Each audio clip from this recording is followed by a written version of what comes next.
Okay, hi, I'm host Eric. I'm host Talking Famous People. Just right out the gate, let me just say something. I'm not going to be saying things today. I'm only going to be replying. So don't expect me to provide any thoughts or information that's unprompted by another person, okay? The title is going to tell the truth here. There'll be no statements from my mouth.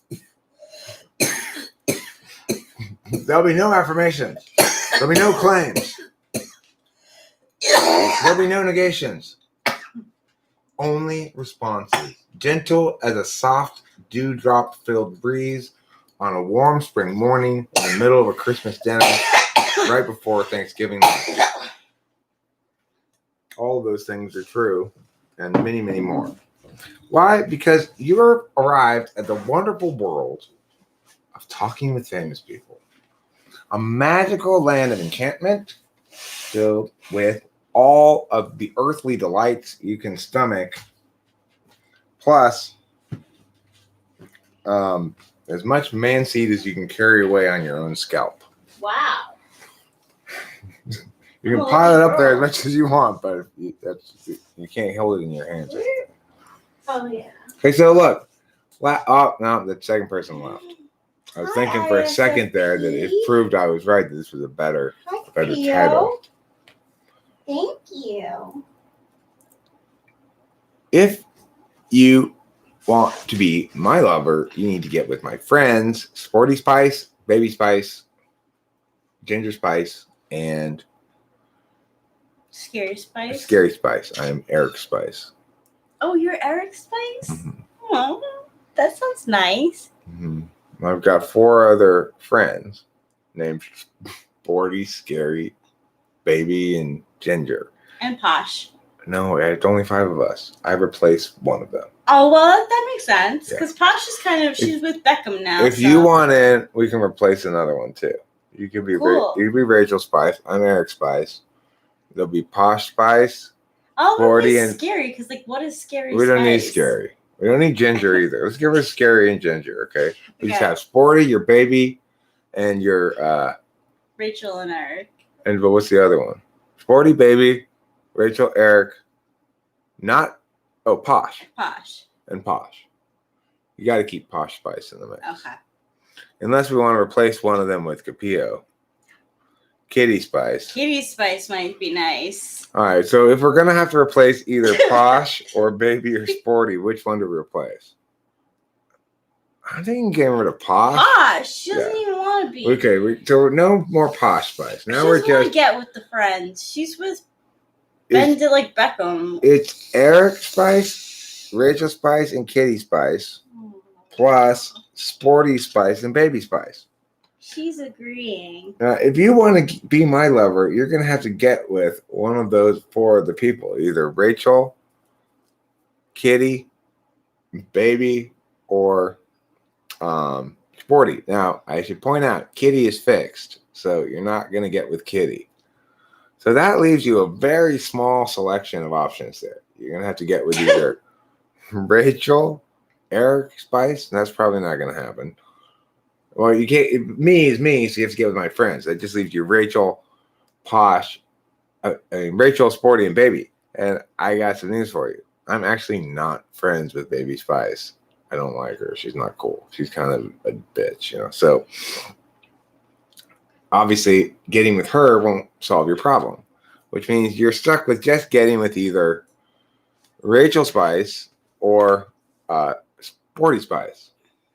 And I have it on good authority that Sporty Spice is too busy doing her decathlons to get involved romantically with anybody. So that just leaves you, if you want to get with me, you got to get with Rachel. The fact is, even if you were to successfully get with Rachel, I didn't say if and only if. It's not a biconditional, it's a semi-conditional. It's a one conditional. So I still wouldn't get with you. I'd probably be very angry at you. What are you doing macking on my girl, I'd say. And then I'd have to break up with Rachel and I'd have to cry and moan and all that stuff. So don't make too concerted an effort to get with my friends to get with me, because 1, it won't work. You won't get with me. And 2, why are you worrying so hard about this? at that point. You know, it's like you're thinking about this too much. You really are. Kitty agrees. She doesn't think like that. Right. She doesn't think too much. Look, I'm not sure which line of thinking is worse. Whether it's worse to think that to get with me, you've got to get with my friends, or it was worse to think that we should dance until we die. Probably the second one is worse because So, it made me make a face. you know both Katy Perry and Kesha agree. Both are very similar in their songs. They both produce very catchy songs. Yes, well, I mean they're both similarly good in their good instances, but I would say that we got a different general vibe. Kesha being more edgy, ESFP-ish kind of character, and Katy Perry being more squirting whipped cream from her boobs, kind of dressed up in candy costumes. Well, what type would she be? ENFP? I know she. Yeah, ENFP. I mean, that's a sort of vibe that she presents. Yeah. I don't know if she actually is an ENFP, but I think she may be. I think she might. She married Russell Brand for a while. Yeah, I know that was crazy. Why would anybody marry Russell Brand? She's also married to Orlando Bloom now and having his kid. I think she's an ENFP. Orlando Bloom apparently is a very well-endowed hunk. I learned. Okay, who told you this? From a previous live chat. Well, the hunkiness part. Okay, look, he's not a hunk. I'm telling you, baby. He may be well endowed down there, but he is a tramp. You do not parade around saying, "Hey, my dad is Orlando Bloom." Some tramps, nevertheless, might be hunky. Because hunky is just your physical look. Does he have the six packs? Does he have the pecs and the? He's got the accent too. Does he work out? And what kind of accent does he have? He doesn't have. I don't know. What flavor is his accent? It's flavor of British or Australian. I forget which one. Okay. I see. Cross the pond. He still has his hair. Lucky man. I don't really miss mine at all. You look good, babe. You're studly. I'm fine with my baldness. You look good. Doesn't bother me. So anyway, you're able to grow a beard. There's some people who are not able to grow a beard. That's true. They're called young people. young no. men. Well, I guess some older men still don't really grow beards. Yeah, trust me. When I was young, mine came in a little thin in spots, but as I got older, it thickened up. Now it's a nice, full-size salt and pepper beard. It is. I got the gray sides. I got the mix of the black and the gray. Yeah. Middle part there. And then, right here, there's sort of some of his natural color. I should use. You still have natural color in your hair too. Like sometimes in the sun, I'll see a little bit of red or blonde. I should use bleach and dye to make this part shockingly white and this part shockingly black. God. You know. That's a good idea. To really draw a point of the contrast there. You look like a floating head in space. I feel like a floating head in space. So do I, baby. Hey. She's so sensual right now. I know. I love your sensory nature, Capio. 'Cause you're a highly sensual kitty. And I'm a highly sensual meow. And you've got highly sensual fur, yeah. And you're a highly sensual now. My cat is highly sensual. So anyway, the title of this live stream is You Talk Cognitive Functions or Personality. And I reply.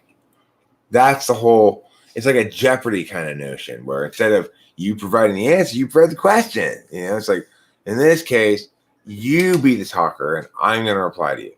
But here's the problem. Nobody's saying anything. You're ruining my big plan. All four of you are constantly ruining my big plan right now. Yeah, really. What happened with that? So now I have to ask the questions? Why are you putting your job onto Rachel? Okay? So much. Well, why are you doing that? That's not cool. Do your job. Because now I am kind of thinking of questions. I'm like, can I ask them? If you have any questions, you're welcome to ask them. Or if you have any statements, you're welcome to make them. And I can respond to your statements as well. I actually do have a question. Okay. So most metaphysical is INFJ, correct? Yes. And most physical is ESFP?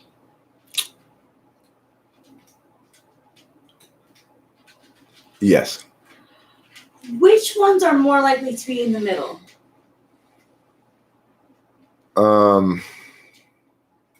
Correction on the ESFP one. I would say ISTJ is more ISTJ? physical than ESFP. Me too. But they're both they're tied like ENTP and INFJ And are. INFJ. But I would, just as I say, nevertheless, INFJ is a little more metaphysical because of the nature of the functions that are front and back and where they are and stuff. Yes, I would also say the external. ISTJ is a little more physical actually than the ESFP. Yeah, me too. Just because I think that the fourth slot NI is a more, well, just the same reason, because it's the same thing as us, right? Mhm. They have either NE in fourth or NI fourth. That's their first intuition slot. Just as I think the NI type is more metaphysical between us, I think the NI type is more metaphysical between them too. So yeah, I agree with that.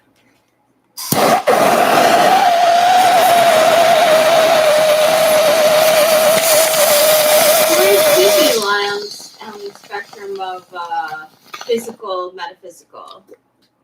say again. ISFP. ISFP. Well, they have a metaphysical function third rather than fourth. So, that means that they manifest as similarly metaphysical, but are ultimately less metaphysical than the ones who have it in fourth, just as they're the equivalent of ENFJ to us. So, ISFPs are that second, they're the other ISFPs, and which other one has it? Has it first and third, first metaphysical and the third? ESTJs. ISTPs and ESTJs are the other two. So, like, ENFJ, INFJ, ENTP, INTP are the four most metaphysical types. So to ESFP, ISFP, ISTJ, ESTJ are the four most physical types. Cool. I would say most physical, ISTJ, most metaphysical, INFJ, second most physical, ESFP, second most metaphysical, ENTP, third most physical,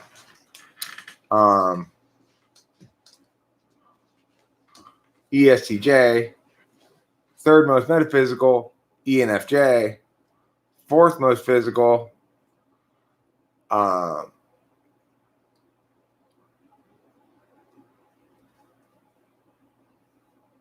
ISFP, fourth most metaphysical, INTP. Thank you for answering that. Sure. Thanks, Rather Vicky. How am I? I am well. How are you? SI equals loving routines and traditions. Well, Ethan, all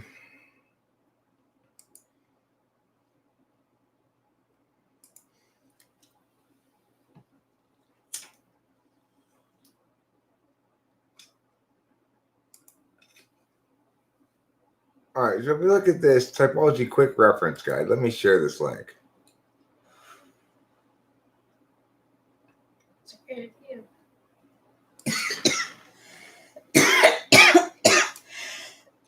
chock full of them, kid. Well, it doesn't mean your point's meaningless or wrong or something. It just means it needs to be positioned accordingly. So if you look at the Typology Quick Reference Guide, you'll see here that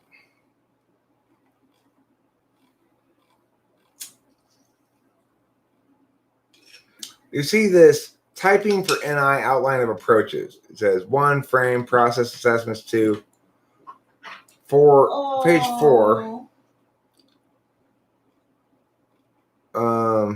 It's okay, baby. Okay, page 5 though is typing for SI, and you have the same sort of list of things there for that. Okay, SI typing for SI outline of approaches. Frame SI polar is the easiest polar to test. SI DOM is the easiest DOM to test, although you can't test it directly.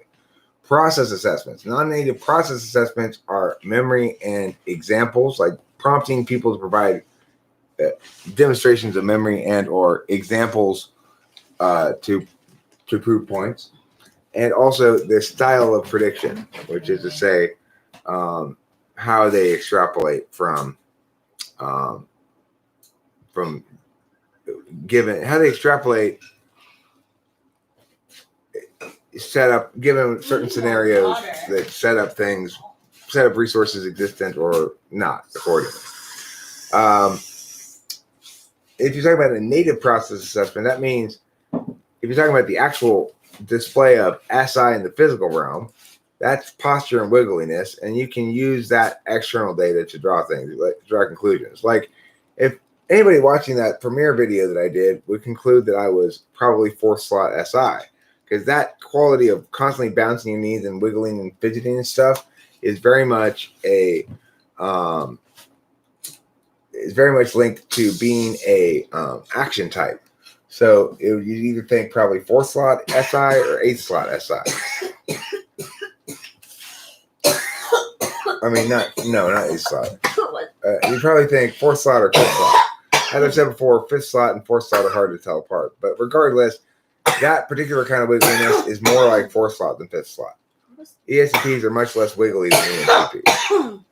Correlate assessments. Values include familiarity, predictability, and resource management, which are a couple of things that you mentioned there, Ethan. You talked about familiarity being a preferred value. Contrary values are improvisation and opportunism. The reason opportunism, you might say, is a contrary value is that I don't know why I put opportunism here. I don't think opportunism is a contrary value to SI.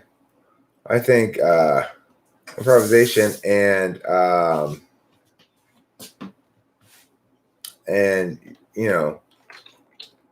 universal holistic truth are both contrary value. Universality, I guess. Universality is fundamentally contrary in its value to SI. SI fundamentals include sleeping, eating, drinking, hygiene. So if you want to talk about what sort of behaviors comprise typical areas that are naturally designed to be attended to by SI, you'd be talking about sleeping, eating, drinking, and hygiene. But note, some people, when they sleep and eat and drink and hygiene, pay no attention to that process. So they're not paying any attention to the food at all, and they're just somebody's handing them a sandwich and they're just shoving it down their throat to get nutrients into them. Some people, when they take a bath, they're busy always thinking about their project and never thinking about how the bath feels. Some people, when they get into bed, their head's going through whatever their head's going through, and they're never actually attending to how their body feels comfortable. So the thing is, everybody sleeps, everybody eats, everybody drinks, everybody has self-care and hygiene things that they do, like brushing your teeth or bathing or whatever. But only some of those people are attending to it by introverted sensing. Is it the case that a type that has introverted sensing high up in the stack is more likely to have a much more thorough awareness of their own sleeping, eating, drinking, and hygiene habits? Yes, they are. And their needs. So an SI Dom is going to know when it's time to eat. And, they might let themselves get a little bit hungry, but they're not going to spend 8 hours and then be about to pass out and realize, oh, I haven't eaten anything. I need a bite of food. Like a SI polar person would, or maybe even SI fourth. I sometimes can do that kind of shit too. And self-soothings, home, repetition, TV, bed. These are things that are natively comfortable. It's a comfortable frame of reference for an SI Dom, for example. And that means when I'm seeking relief, which is when you most want to soothe yourself, I'm going to turn to SI because I'm an NE Dom. But for an SI Dom, they find those things inherently soothing. They turn away from those things when they feel a need for a change, something traumatic happened or something. They start thinking up new ideas and new possibilities. Okay, I guess the same old is not working. I better change it up. Whereas I go, I guess my novelty's got me in too much trouble again. I need to do the same old for a while. So the thing is, again, everybody has a home. Everybody repeats some actions. Everybody occasionally watches some TV or movies on the internet or whatever. Everybody has and goes to bed. It doesn't mean everybody's an SI type. It really requires some analysis about how the person relates to those things compared against a broad swath of people of different types who've come in and given answers about that. What should I spray on the carpet? You could spray either that green stuff. We've got some shower power in the bathroom. What do you think's best? The green stuff? Simple green? Yeah. I would suggest that we need to. It doesn't really. Yeah, just like warm water and soap, basically, and then ideally have some kind of a little bit of a scrub thing go on with it, and then vacuum it. Yeah, that's what I would suggest. Why did you? Is there something specific you spilled or something? You didn't notice? Kitty threw up. Oh, I didn't notice Kitty threw up. Yeah. I had no idea. That's the sort of thing that usually, if I didn't notice it, I was actually be ignoring it. I actually had no idea. I didn't notice it at all. She threw up. Kitty's sick. You just put it in that trash can, and I'll take that trash out in a second. Okay.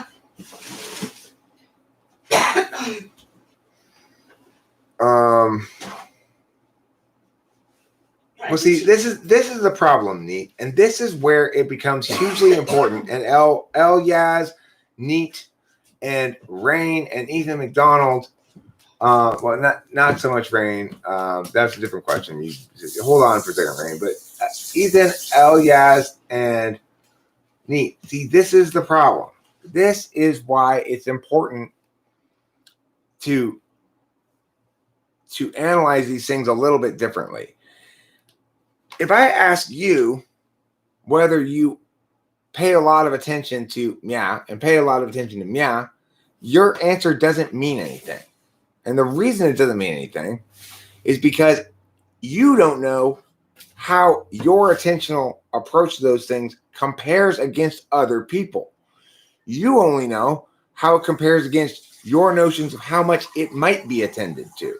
Or possibly you might know how many problems that area causes that you can articulate.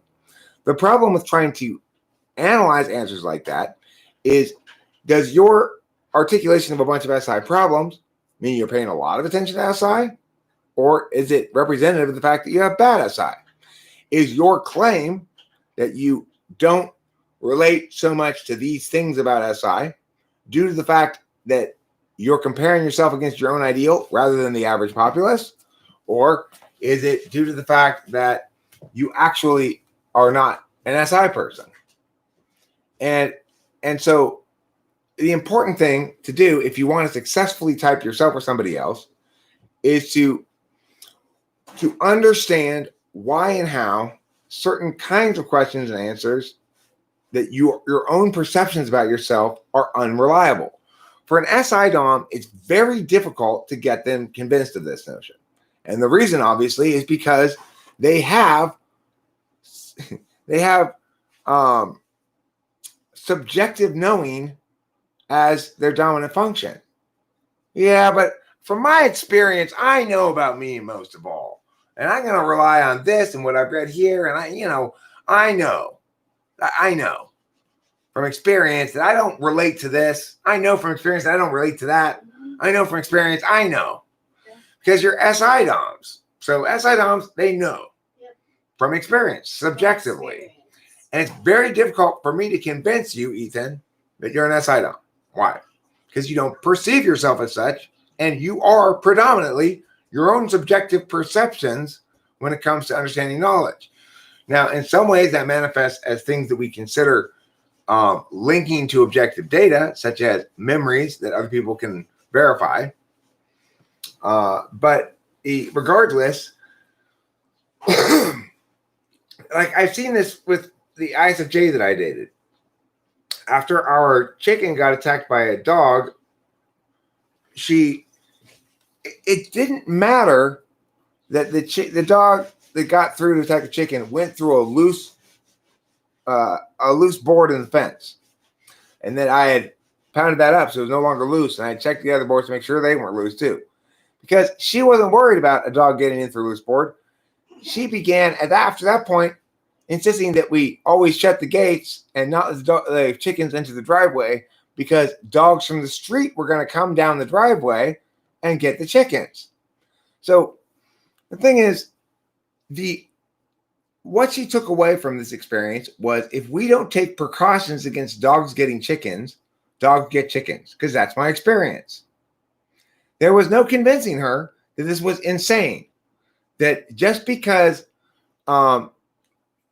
you crashed your car when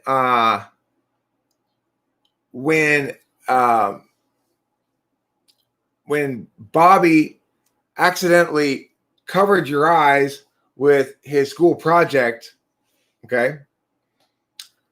That's not a reason to disallow all projects in the car from that point forward, regardless of size and scope. That's not a reason to disallow Bobby in the car from that point forward. True. Okay, those are SI conclusions to draw.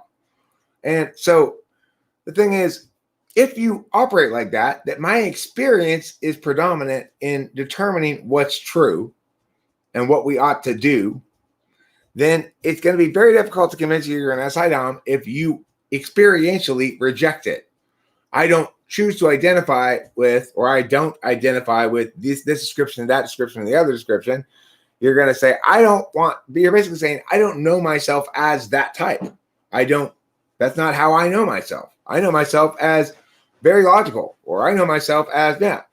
And the objective universal results that say, well, you're not very logical compared to this broad swath of population. We've got these results from here to here. We've got, types that look like this are all up here, and types that look like this are all in here. And it doesn't matter, right? Because you don't know yourself as somewhere in the middle there. You know yourself as very logical. You're not comparing yourself against a universal. You're comparing yourself against, I guess, your own experiences again. Like, well, in this instance, I was very logical, and in this instance, I was very logical. That's a very SI Dom thing to do.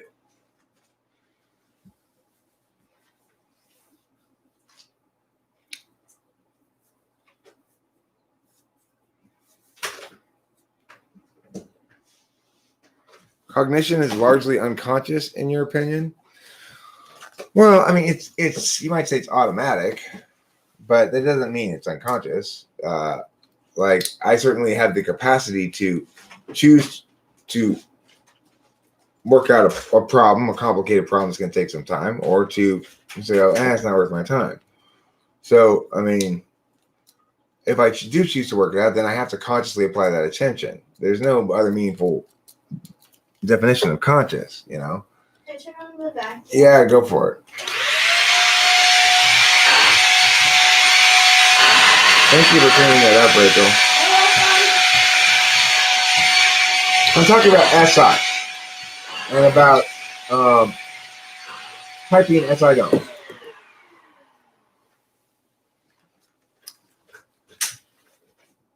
You struggle with SI functions, how to improve?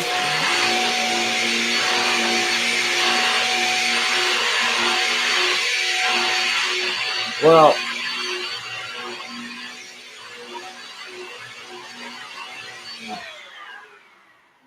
first of all, I would say it's about 50-50 chance that what you consider struggling with SI is actually a struggle with SE that you've misidentified as SI, because people tend to do that with their polars. So what do you mean when you struggle with SI functions, how to improve? What things are you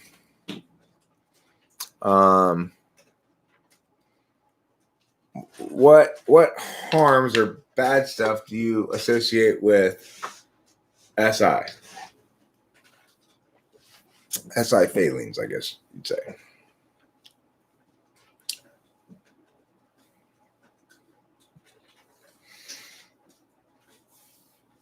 Okay, the reason Bubble Puppy is because I view, perhaps arbitrarily, but I view knowledge as more metaphysical than action. Now, of course, when you're talking about INTP and ENFJ, they have, one has a deliberation function first, and one has a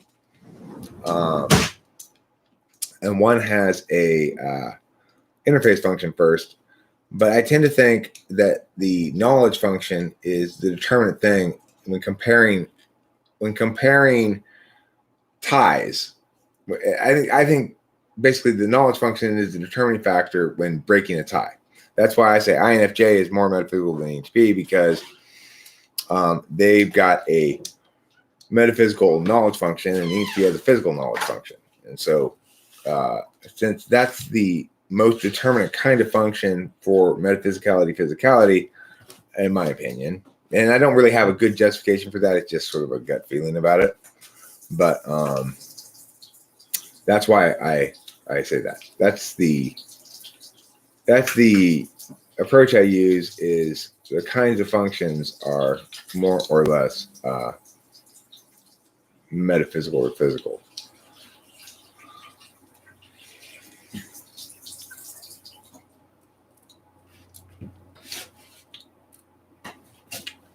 You're holding onto your TE polar question very tightly. Please ask it again and I will answer it right now.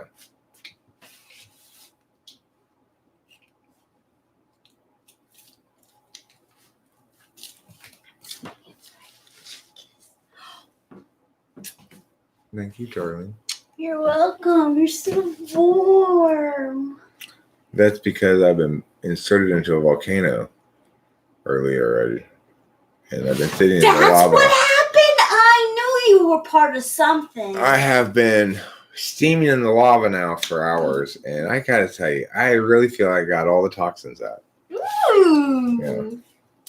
That's sensual. I mean, it was. I guess you'd say it was a summation of some of the challenges of typing SI-DOMs and some of the indications of SI-DOMs and some of the reasons why SI-DOMs are particularly likely to misapply self-reporting. And was much of that summation drawn from my experience with you? Yes, but not exclusively.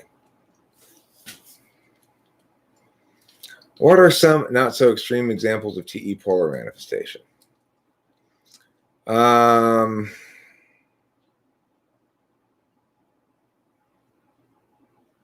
Not so extreme examples of TE polar manifestation. Well, for example, asking me how to clean cat vomit off of the carpet. Thank you for doing that, by the way. If I didn't say that already, I don't remember if I did. You're welcome.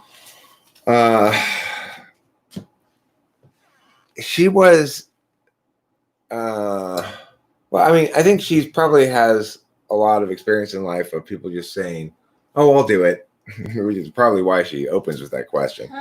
But if the person doesn't want to do it, if they're going to just say, how you do it or something, then they'll have instructions on how to do it. Well, to be honest with you, Oh, here comes the honesty. Ooh. Here, can we Which side scoot should it over a be? little bit more so we can turn the Yeah. camera so we don't have the messy part of the background? There, that's better.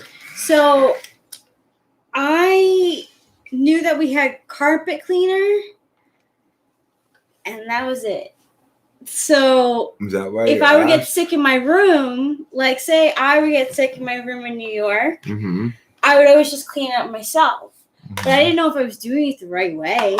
I would just do whatever I had to do to clean it up. So there's no right way to do it. Right, pretty much. I mean, I read the directions on the thing, and but you're you know, used to living with an ESTJ who, Right. if you don't do it the way they want, they're like, you're doing it wrong. yeah.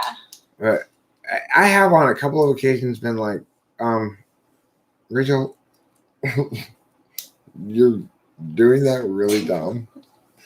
And, you know, I try not to, but occasionally if I look at her when she's working on something, like when she's vacuuming, and I just feel the need to tell her, like, she's trying to go into the corners with the flat part. It doesn't work. You got to use the pull-out pole thing and But go. I I mean, so anyway, I'm like, Rachel, if you pull out, do you want to do it? I'm like, no. Oh, I forgot I did that. That was a long time ago. Tiny Man 6'6" has great crush on you, Rachel, I tell you. Oh, thanks, Tiny Man 6'6". I don't eat on time nor sleep on time. I skip a bath and clean my rhyme. When I become very necessary, in this way I struggle with SI functions. Okay, that's fair. You don't eat on time nor sleep on time. So do you often find yourself overly hungry? I could go for something deep. Yeah, I'm hungry too. Do you want to get a couple of those easy to eat, easy to make and eat peanut butter and jelly? Yes, you read my mind. I see 2 nose hairs though. Can I pluck them? Yes. And then we get a couple of Cokes to go with those. Okay. Peanut butter and jellies.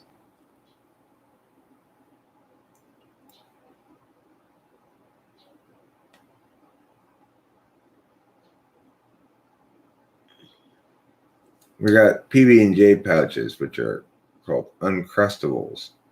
Yeah, they're great. They're like cold pockets of PB&J.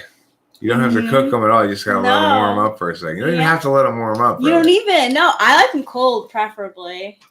Yeah, even if they're just straight out of the freezer, they're still not so hard. They're not like hard. You can still bite into them. No, they're so soft. Uncrustables are really yummy.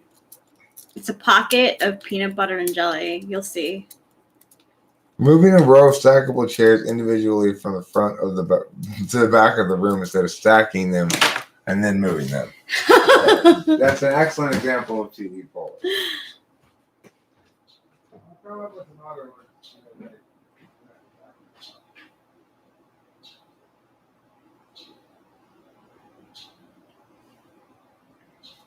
No, I don't think we've tried.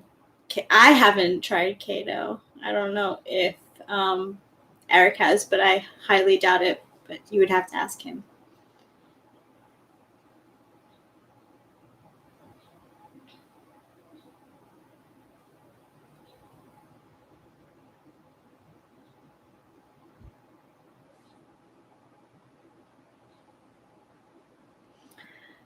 I have like certain types of days that I like to do things. My routine does change, and it stays a little bit the same. If I were to, what Spice Girl would I be? Baby Spice. But my personal favorite of the Spice Girls when they came out, because I was like 13 when they came out.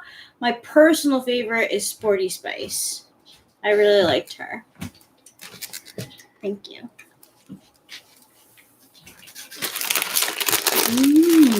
I'm going to share them both. I got 2 of the flavors that we're probably not going to be as fond of. I figured you got to eat some of those cereals. Oh, sure. I'm actually a fan of salt and vinegar chips. I'm Eric Spice. She's Rachel Spice. Yeah. We also have Kitty Spice. Eric? Yeah, we do have Kitty Spice too. No, Eric is Eric Spice. We were talking about that before. Yay! We're gonna have to wait for them to. Have you guys tried keto? No.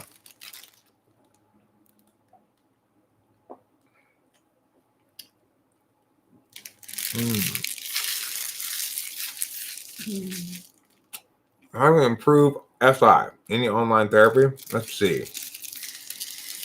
I mean, remember what it is. First of all, on a metaphysical level, it's often repeating back to yourself stuff you're supposed to remember, such as I got 2 hours of work on Saturday and 2 hours of work on Sunday. Sunday is 10 a.m. with Jeffrey. I just put it in my calendar, but until I do, I'll keep reminding myself of it. And even once I do, I'll still keep reminding myself of it over and over throughout the week, several times a day, maybe more. That I got Sunday 10 a.m. with Jeffrey, and I got to put in a couple hours on Saturday on the clock, but by myself.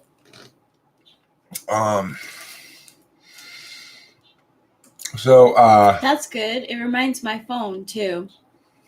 Mm-hmm.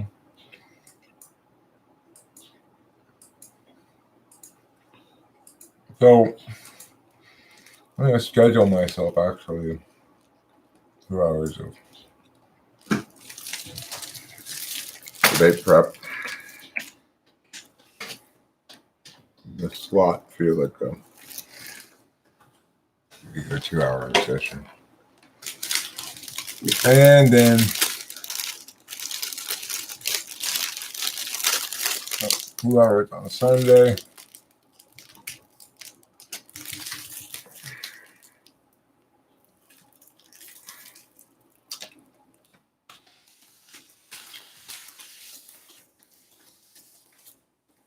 Okay.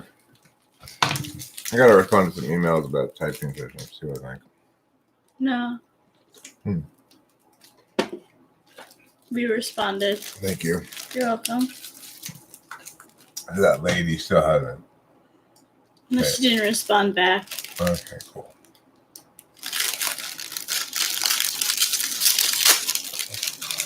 Don't cross the ball.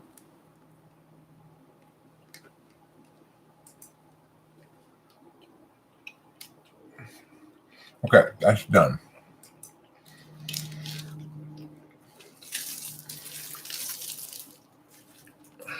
They're tasty. You know, it's like it's been quite a while since I had a peanut butter and jelly sandwich. Mm. Not host Mark. Indeed. Rachel, did you cry a lot? So not postmark. No. I cry more than she does. I cry quite frequently. I would say I cry an average amount. Because I do cry. I definitely cry. But it is also true that the happier I am, the less I cry. But I do feel things, and it's a strange, I think, INFJ thing that sometimes I pull from media. So say I'm feeling like a little edgy, maybe like I took something the wrong way, like someone said something and I took the wrong way, and I'm not sure why. I'll watch a movie maybe, and it'll bring out some emotions in me, and I feel better. But other than that, really, like when I'm happy, I'm happy. When I'm sad, there's a reason, and then I cry. See, I cry from media all the time. Media is always making me cry. I can barely watch any movie without crying. I'm pretty susceptible to effective FE. So it's like if the actors are good at acting and they're doing the scene well and it's a moving scene, here come the waterworks. They just come streaming down my face. So I love that. And Running Fox, yes, you're right. Same with music as well. Probably even more so with music than movies and television. Music can make me cry occasionally too, but usually music gives me like goose pimples and makes my hair stand up. Movies rarely do that, but movies make me cry pretty easy. Mm-hmm. The thing is, I don't really cry about life very much. Like if something bad happens or like somebody breaks up with me or something, I don't have a whole lot of tears for that. I don't quite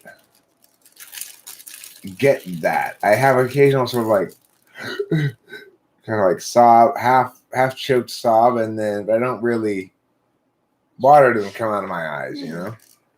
Whereas watching movies, water just streams right down my face. I cry in front of people. I used to be when I would drink beer and I would get into a tiff with someone, I'd be the crying girl at the party. Sure was. It's a little pie. It's a little pie. It's a little piece of pie. With jam and peanut butter. Mm-hmm. It's an Uncrustable. Mm-hmm. Oh my gosh, these are so good. It looks like a little pie. Mm-hmm. Like this. I cry alone when am about to sleep. I cry alone sometimes. See, it's like I feel like it's very average, like cry amount. Oh my goodness.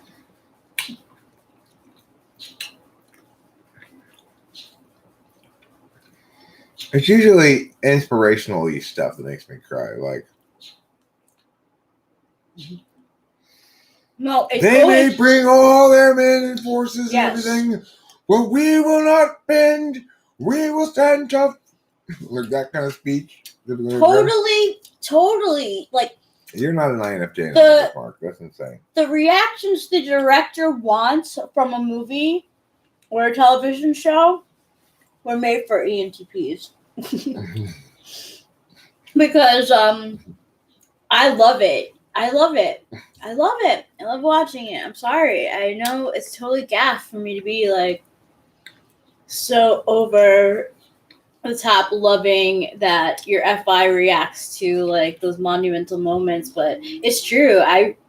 It's like I'm like, yes, someone gets it, you know? I host Mark.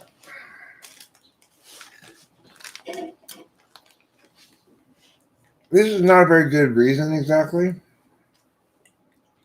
but What are you doing? I filled your water. I know you better than most people around here, and like, I know you better than I know most people around here, right? Like I spend more time with host Mark than most anybody I encounter in the live chat. But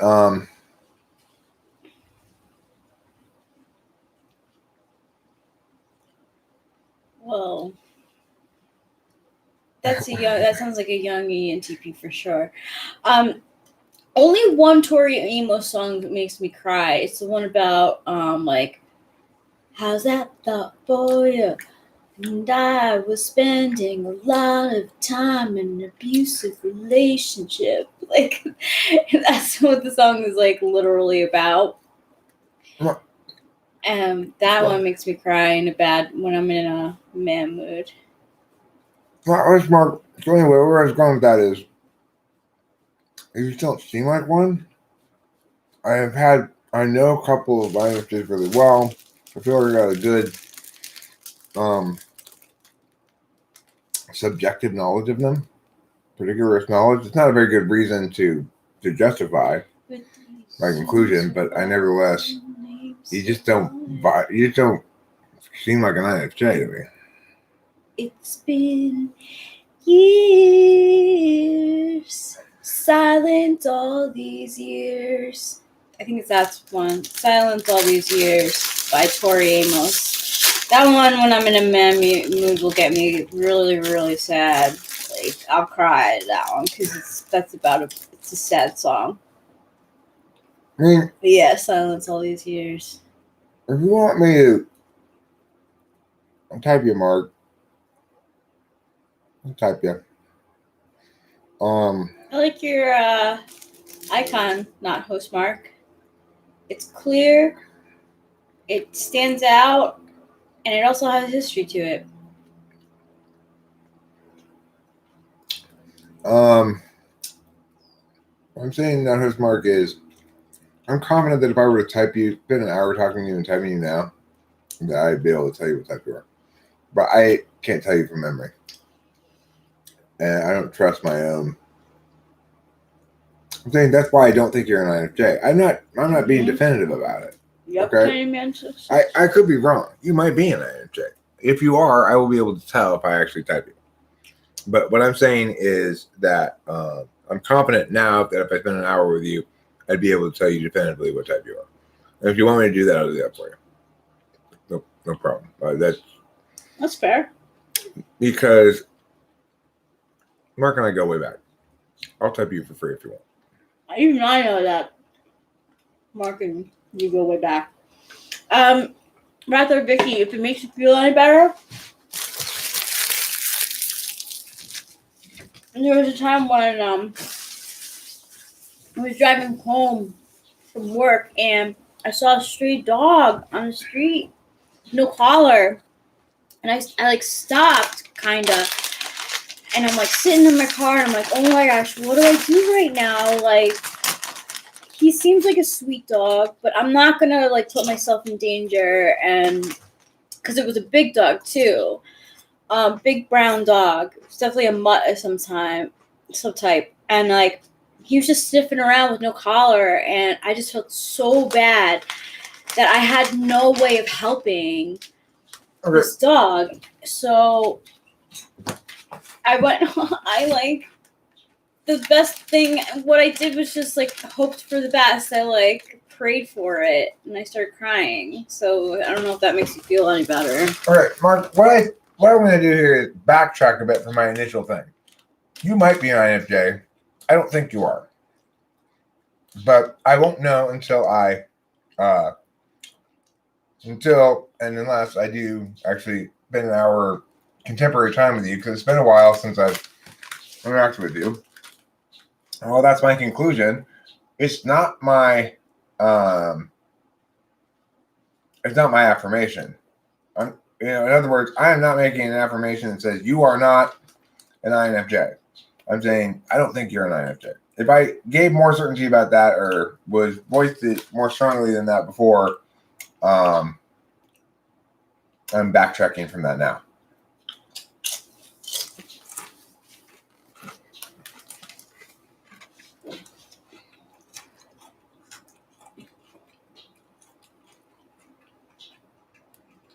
I mean, you're not engaging with me like an INFJ would right now.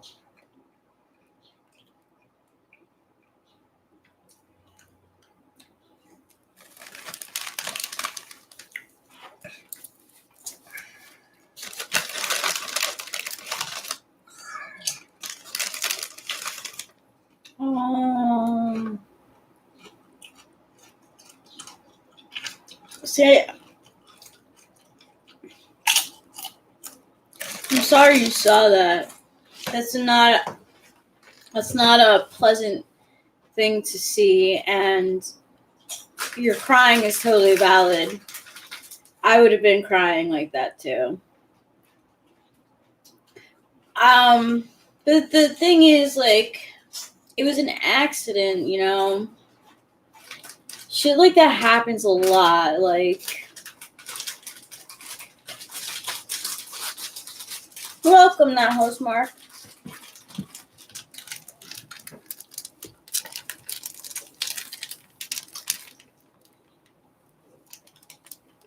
But yeah, I would have been crying too. So if you want to lock down a slot, tell me a day and time, Mark, and I'll put it on my calendar. If you want.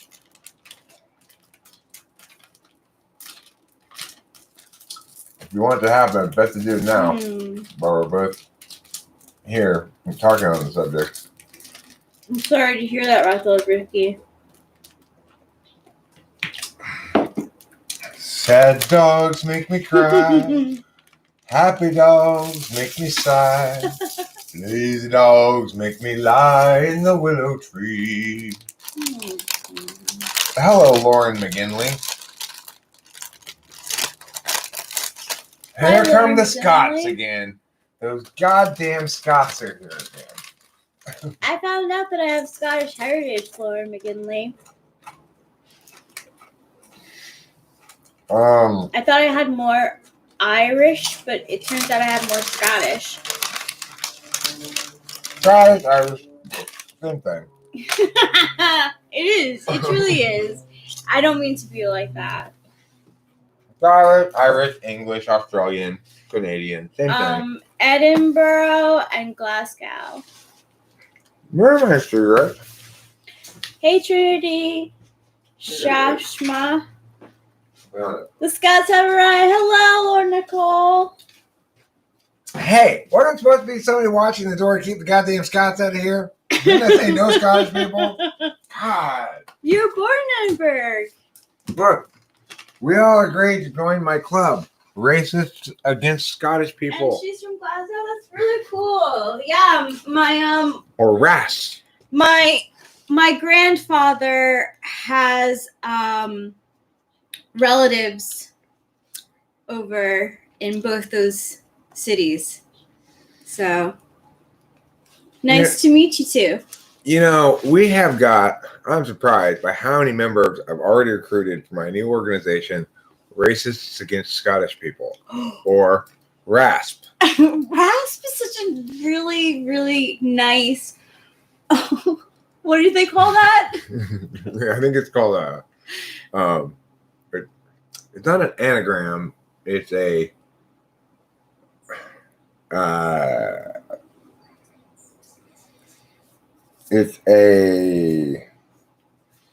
what is that called? What is that thing called? when you have like map period period spells a word. What's that called?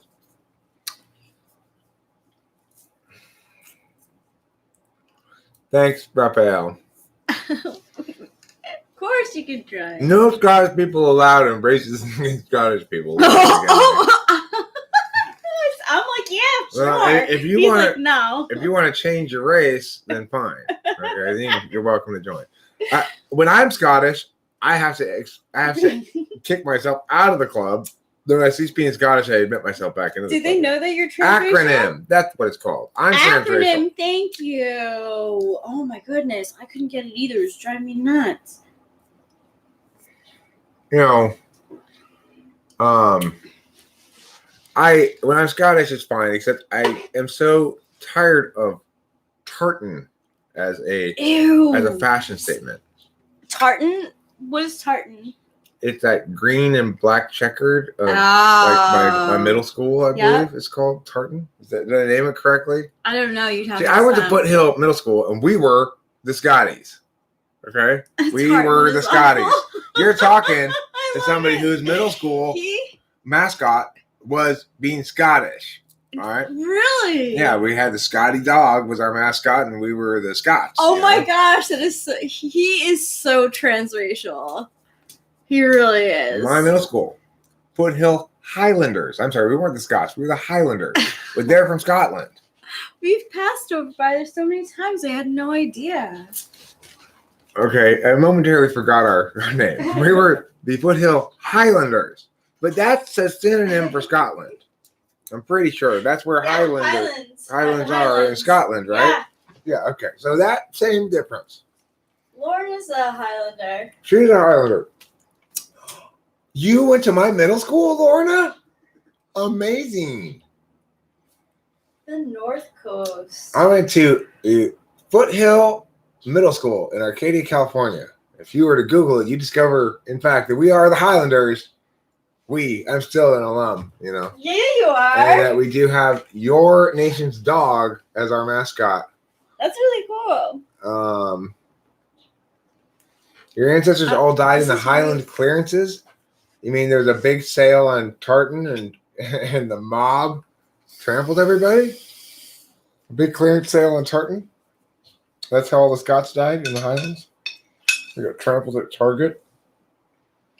Does FI Polar correlate with nihilism? I don't think so. I think FI Polar correlates with wanting to have fun. Yeah, And there's a big difference between being nihilistic and wanting to have fun. definitely. Those are definitely different things. This is Lorna Nicole's entire family died in a clearance sale gone bad, when in Scotland, all the people made a rush on cheap tartan. wow.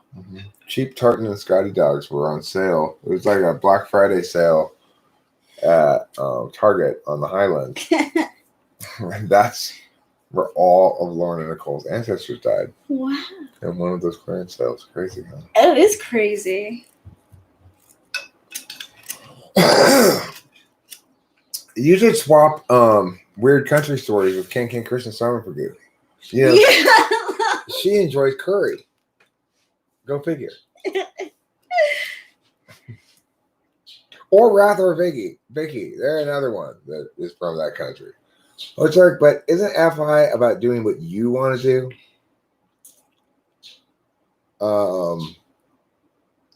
Why is that nihilistic? Yeah, I think it is, but that's not nihilism. That's just being selfish. Nihilism is like nothing means anything, Yeah. everything is shit and garbage. Yeah. Not, ooh, I want to have fun. Definitely not. No. And honestly, talking about the clearances, the Scots being like associated with a clearance of like material items is Yeah. FI Polar, honestly. It's an amazing bit of Scottish history that's been misinterpreted into something horrible. It was really nobody's fault.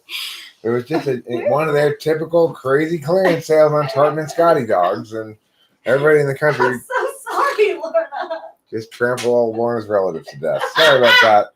Sorry about that. They're bad, but you know, They're bad. sorry, not sorry, but you're in my heart and thoughts and prayers. Okay, you are totally in my thoughts and prayers right now.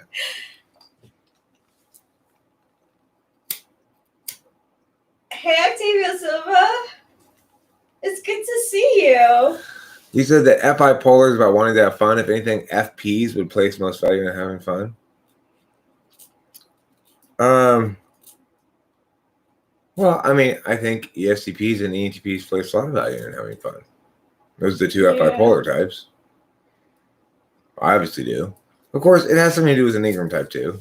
But, Yeah, you know, it does. if you're a 7, Yeah. you're more likely to place a high priority on having fun. Having fun is fun for me. I'm sorry, was that a serious topic for you? I didn't know. I thought probably something happened like hundreds of years Oh my ago or gosh, I something. knew it. See, that's what I was trying to. Didn't it happen hundreds of years ago? It literally, but this is an example of how he's an ENTP. He didn't put himself in the person's shoes. I think she's shitting me. I don't And- think she's got her feelings hurt or anything. No, she's really an INFP. I think But they're long dead, aren't they? It's okay. It's all right. You're just. My placement has nothing to do with valuing fun. Okay, well, I think action types value fun. That's your SE DOMs and your NE DOMs because they value doing shit, you know, and doing shit's fun. FI placement has to do with belly rubs and petting. Now I'm worried that I tease Scotland. Oh. or something. You're transracial. Hey, I'm transracial, Lorna.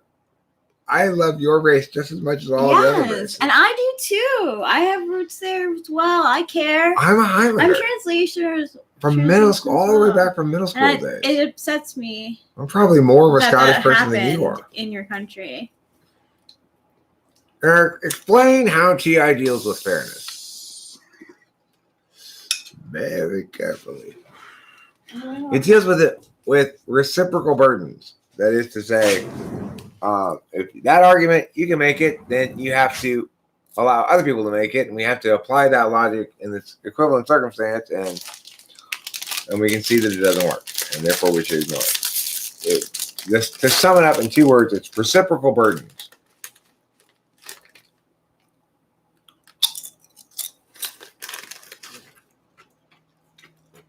Ooh, salt and vinegar chips.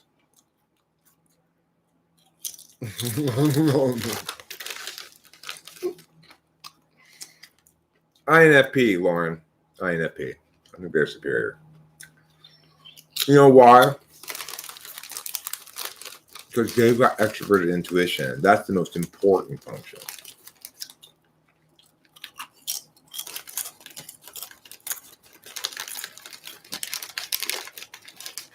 I answered it.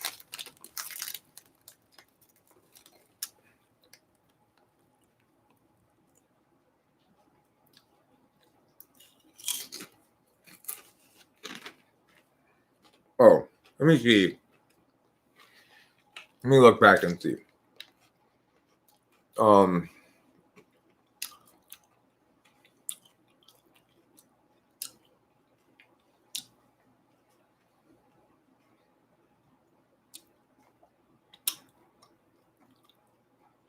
Oh, I see. So you're saying the yes. Well, preposition usage is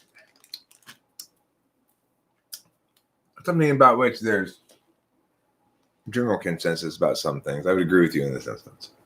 Yes, I agree with you in this instance, Mark. That's nice and appropriately and pleasantly pedantic of you. Thank you. I don't really think any is important. I think that I was just making a joke because it's my dominant function. So I'm going to be like, you know. I don't think it's important. I don't think ISTP or INFP is superior. I think it's a silly question.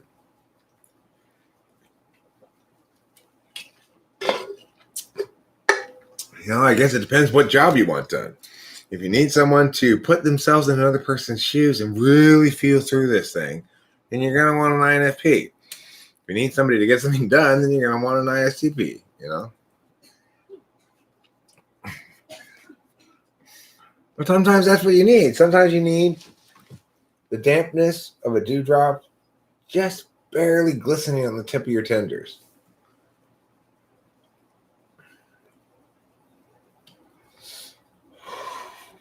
I've got a hip and sexy shirt. The kind you don't take home to mother. She will never let your spirits down. Once she sees you in that shirt, yeah.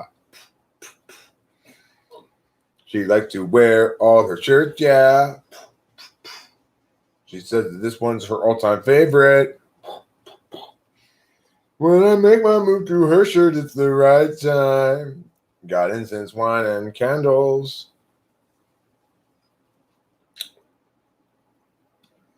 She's all right. She's all right. That girl's all right with me. Do I have curly hair? Kind of. I mean, it's like kind of waggly, I guess. I don't know what you'd call that. Is that curly? I don't think it's curly. It's kind of. That's true. Not as Mark. Well said. But is it better than peanut butter and jelly? That's the question. Tougher question to answer, isn't it? Kitty, will you leave the creatures alone? I already had to take a bird from you this morning. Kitty, Pee-Pee, hey, Kitty, stop attacking things. Stop. Listen to me. Leave the little creatures alone. Don't kill any more of them. Don't bring them inside. I don't want them and I'm not impressed. I'm sorry to hurt your feelings about this, but this is how it is.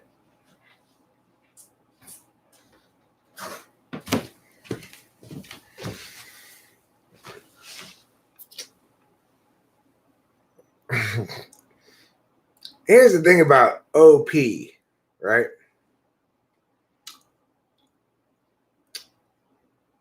I don't think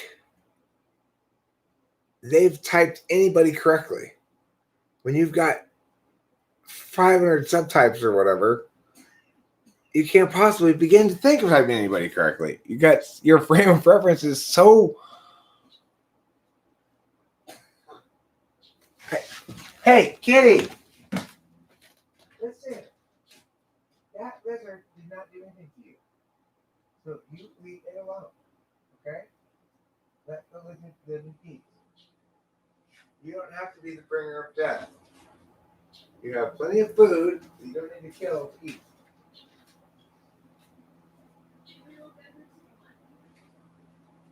Maybe.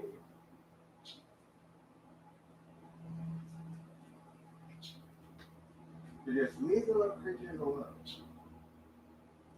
Do you hear me lecturing you, kitty? I'm giving you a stern lecturing. You're a good kitty. I'm not denying that. I don't blame you for wanting to do what your instincts say. But I want you to instead prioritize my stern lecturing. I don't know if you can hear it from in here, but I just had to give Kitty a stern lecture. Yeah, it was earlier in the middle of the night. It's on one of the live streams. Or one of the videos I made, recorded.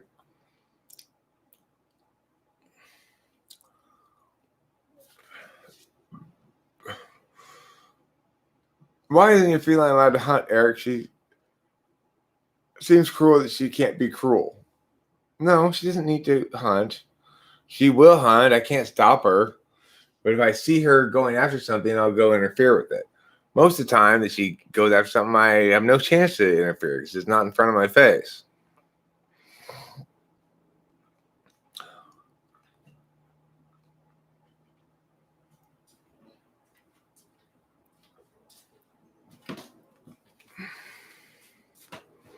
Yes, Kitty.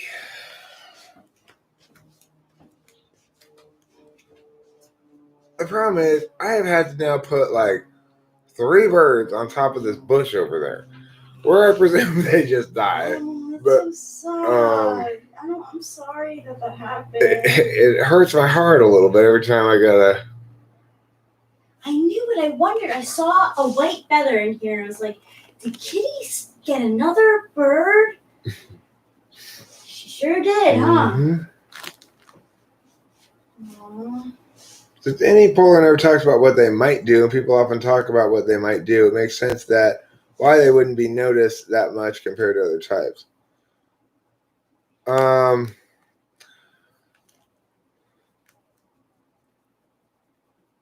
like that notion, Ethan, of talking about what they might do as being a distinction. I have to test that. I haven't tried that before, but I like the idea.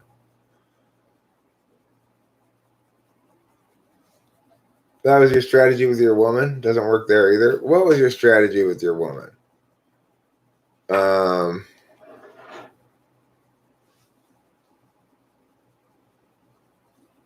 Should we put her dead birds into a bush outside? Was that your strategy with your woman, Mark?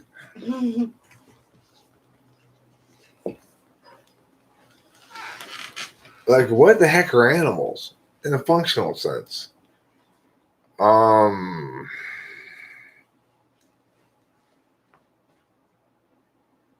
don't even know how to answer that question. Like, what do you mean in a functional sense? You mean in a sense, in a frame of cognitive functions, or you mean in terms of their utility? Or how do we think of them if we treat them as functions that are executed on 2 or more objects by a third agent or something? I'm not sure what you mean by that.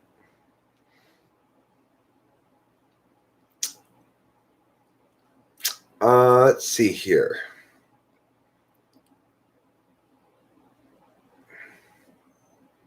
Sleep, play, blast, consume. That was your strategy with your woman. Oh, response to your cat strategy. I thought maybe host Mark, that your response with your strategy for your woman is sleep, play, blast, consume. That'd be a good strategy for probably most women would be fine with that. OP types Al Pacino's ISTP. and Billy Corgan as an INFP. I don't think Billy Corgan's an INFJ. Have you seen any interviews of the guy? He's got terrible, terrible FE.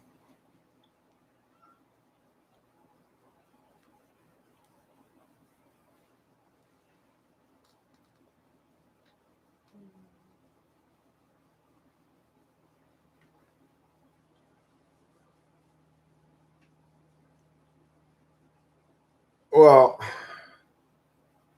I mean, it's testing one or the other, but you're learning about the other one regardless. So it's like SI, talking about ways you might do something may test SI just as much as SE as NE. Well, talking about ways you might do something would test NE if it were a test for NE, and presumably a result that was front stack but weak would suggest dominant SI, but that doesn't mean it's testing for both things concurrently.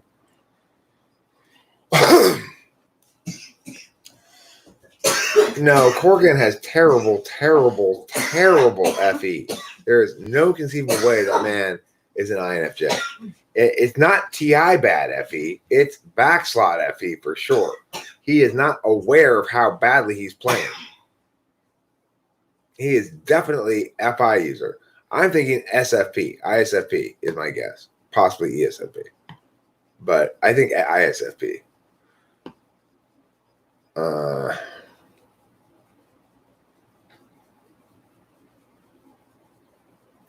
Okay, James Moran, why do you think he's a classic INFJ? What makes you think that? And the thing is, if I were to evaluate his work product, I would say some of it seems INFJ-ish. Okay, some of it seems NI. But what makes you think he's an INFJ? I think he's third slot NE or NI. I think he's third slot NI, probably ISFP.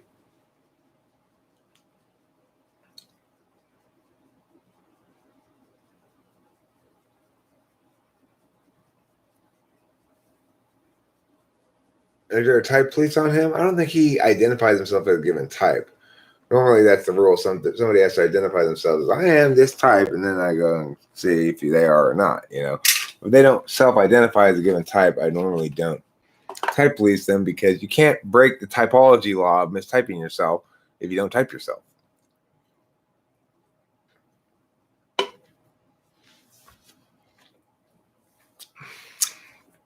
It's a little TI logic there.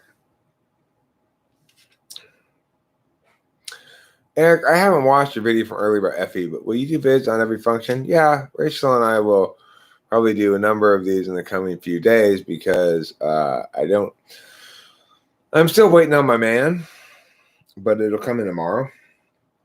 We're going to mostly chill the rest of the day, I think, and live stream. In numerology, this is your 7 month, like 7 number month, and the advice is to let things come to you rather than you try to push things along. Yeah. I don't know. Maybe. Obviously,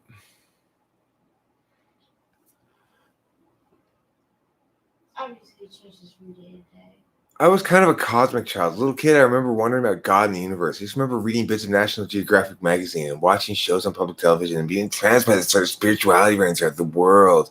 There seemed to be some kind of secret chant for forgiveness, spirituals for redemption. That sounds like fourth slot NI. That sounds exactly like fourth slot NI. It certainly isn't NIFE. No NIFE person would ever say something so self-aggrandizing. INFJs just don't do that. There's nothing INFJ quotish about that at all. You don't understand NI very well. If you think that's good NI, that's terrible, terrible, terrible NI. That's the sort of claim that people with third and fourth slot NI make. What about a raspberry on my. He had NI-DOM eyes. You mean he has beta quadra eyes? I don't know. I haven't seen. I have to look at a picture of him. Let me look at him.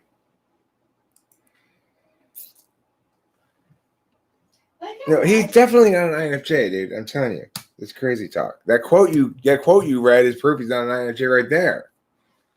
You thinking that makes him an INFJ means you do not understand INFJs at all. And don't give me your special pleading either. Well, he has bad FE because he had a bad childhood. Bullshit.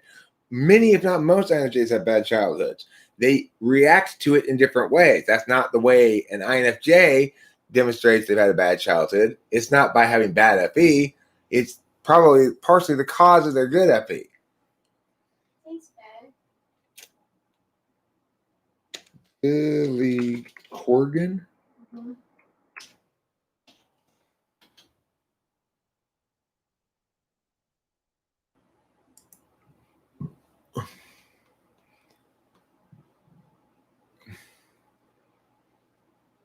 These are not beta quadra eyes. Look at this. Look at this. That's not beta quadra eyes at all. Those things aren't coming out at all. You know, they're sunken. They're like, I don't know what kind of eyes they're, but they're definitely not beta quadra eyes. I could show you some pictures. Look me at me? You can look at Rachel. She's got beta quadra eyes. I'll exemplify it, and it stands out even more when I wear makeup. The shape of my eyes, but they do absolutely do come out. You're right. My eyes do. See? Yeah, they kind of go out a little bit like this. Whereas my eyes are very flat. They barely come out at all. Same with Corgan's. I don't think he's alpha quadra. I don't think he's necessarily alpha. I think the only thing I have opinion about is beta quadra eyes. I do believe beta quadra eyes correlate pretty strongly with beta quadra. But yeah, beta quadra eyes do look like they could cry soon usually, right? Yeah. They've got a kind of a wetness to them. Yep. But I don't type any other eyes for any other quadra. It only seems to work for me for beta quadra. Yeah, my eyes are like this all the time. You can tell when I have really, really stony weed when my eyes get red because they don't get red often. My eyes are very watery. Experiencing NI.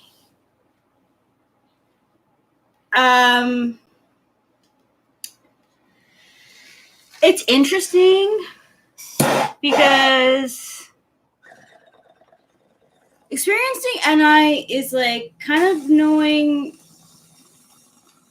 like you're one jump ahead of the red line. No, but really, like it does feel like if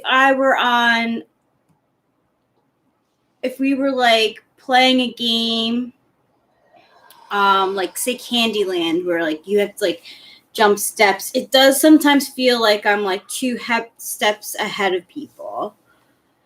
But not everyone. And I don't like to make assumptions. Because I understand that most people are not the same.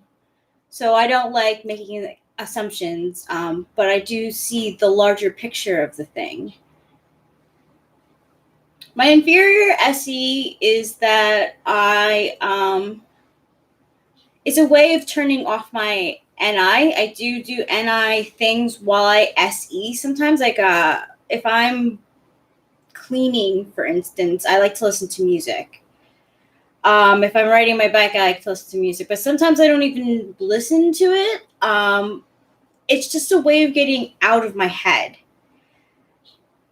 which is very important for me as an NI-DOM, because sometimes I know too much information, and but honestly, it's a blessing. You know, I do understand the large picture of things. And with that, I understand a lot of people. You know, I don't blame people for when they make mistakes. Um, Let me chime in here on a slightly different topic here on the Queen's weakness topic. I'll be honest, I have watched maybe a grand total of 3 minutes of the guy. I have very little data to go on. That's what type he is. From what I can tell, obviously low TI, probably FI. So you're looking at maybe ESFP, ISFP, but he doesn't exactly. I don't know. I mean, I don't. Like I said, I don't really have any data on the guy. I paid almost zero attention to him. I didn't want to give him I didn't want to give him any of my attention because I was like, I remember turning on like the first minute of one video he was making. It was about me, less than even a minute. And I was like, after like 30 seconds, I was like, okay, this guy's not worth my time and attention, and not being a serious human being, do you feel as if you experienced the process of NI, or that conclusion sort of ping into your conscious mind?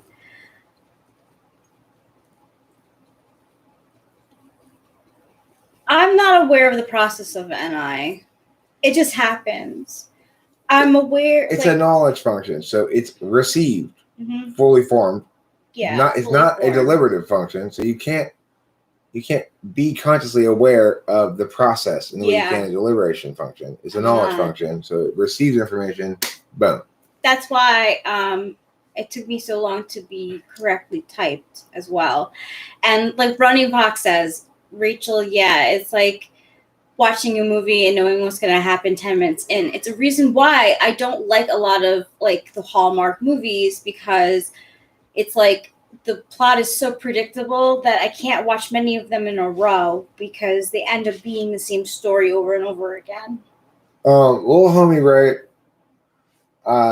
I suspect a lot of intuitives want to be writers because at some point they conclude that they could do this better, or they could do this well, or they could do this uniquely in a way that is worth doing. In other words, they encounter other people's movies, writings, whatever, and they go, okay, I want to create something like that too.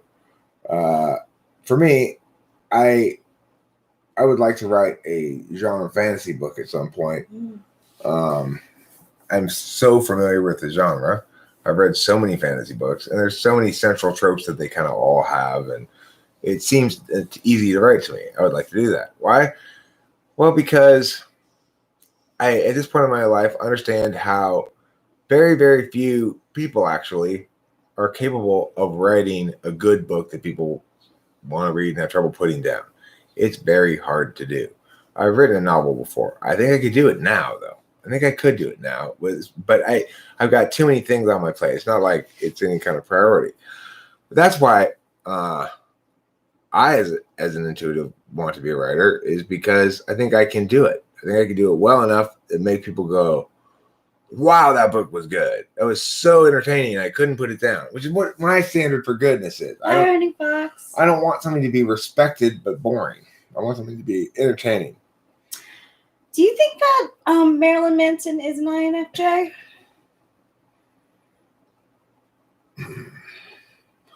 It's more plausible than Billy Corgan, for sure. I've never really thought about the guy before.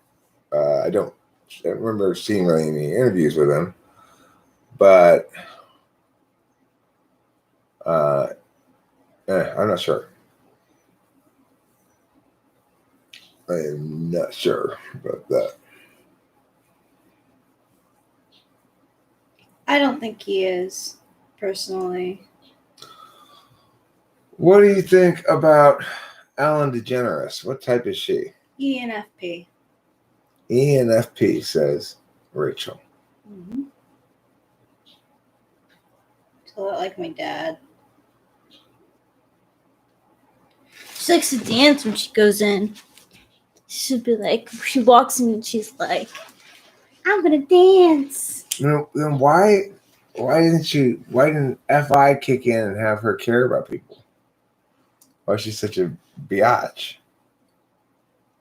FI tool function, just instrumental.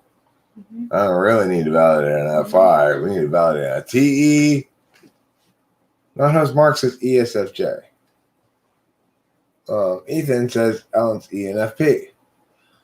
I don't get the sense that Ellen's ESFJ, Mark. Although I think it's a good guess. it's a good answer, but I don't agree with it. I don't think she's not an ENFJ. No, she's not. She's really not. You don't hear about that stuff with Oprah. And Oprah's an ENFJ. She's not INFJ. She's ENFJ. She's big time. She's a good example of an ENFJ. The thing is, I would have said ESFJ prior to hearing ENFP. I would have said ESFJ like Mark says. But thinking about it more,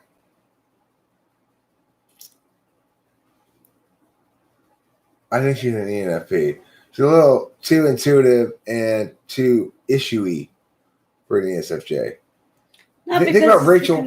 Compare her against Rachel Ray. Rachel Ray's an ESFJ. Mm-hmm. And they're both kind of bitches, but you can see how they're different kind of bitches. You would never want to know, I told, that's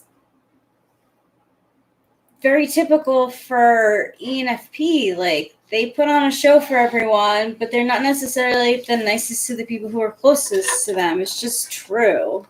The thing is, ups and plates, when Rachel thought she was an ENFP, I don't think she found anything to make much sense with typology. No, I didn't. I was like, if I'm like Ellen, then I don't get this. And that's why I went to Eric to get typed. Because I was like... She kept trying to compare herself against people who were established ENFPs and going, I'm nothing like these people. I don't understand this. I much prefer when people come to me with that, which is to say, I've been told I'm but it doesn't feel right to me. Then having them come to me with, I know I'm and your job, Eric, is to confirm that for me. That's the kind that happens sometimes. They come in with a clear idea of what they are or want to be. They expect you to tell them, yes, you're an INTP. And when you tell them you're an ISFP, they don't like it, Yeah. I mean, my dad's an ENFP. I think he's a pretty typical ENFP. He's very funny. He's great with kids. Love is abound. There's a lot of feelings there. But, when rules are rules, my dad follows them. Yes, Rathar Vicky, I'm an INFJ.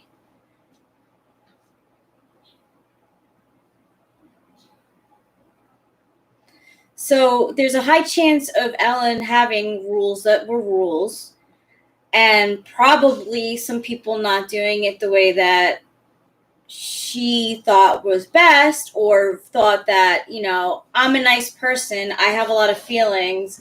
I'm going to lay down a lot of boundaries.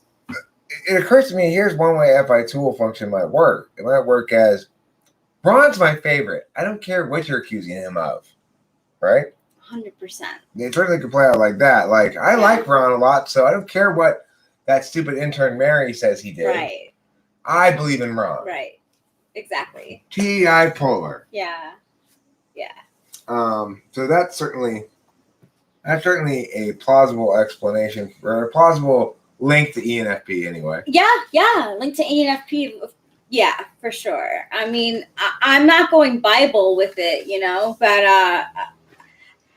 I found her comedy funny.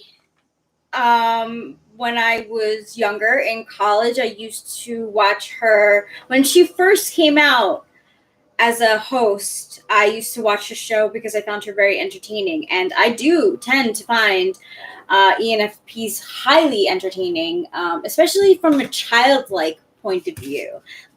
when I go into my SI a little bit, I like to have some like puns and like clean humor. I will say that Ellen's jokes do seem a little more third slot NE than dominant NE. Her early stuff I'm talking about. But that could be simply good TE in cutting out any that's going to be less popular and sticking with some basic shit. So She did have to cover up that she was a lesbian for a very long time too. she's a lesbian?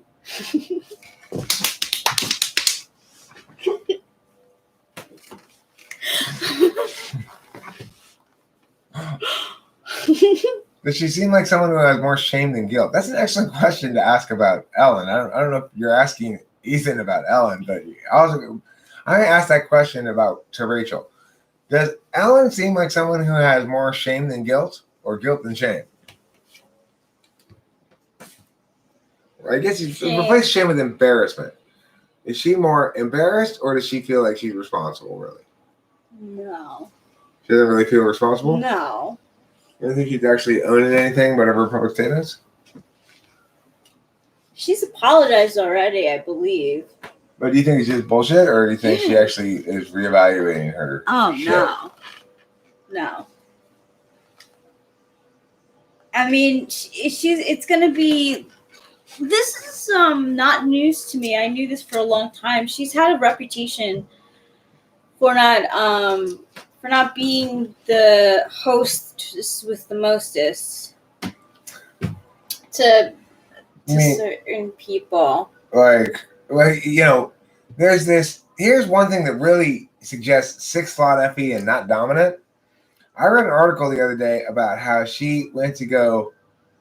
She agreed to do an interview for some people, and they had all these weird stipulations like Ellen will come here. She will sit here. You will not speak to Ellen until camera's rolling, at which point you will begin with this question.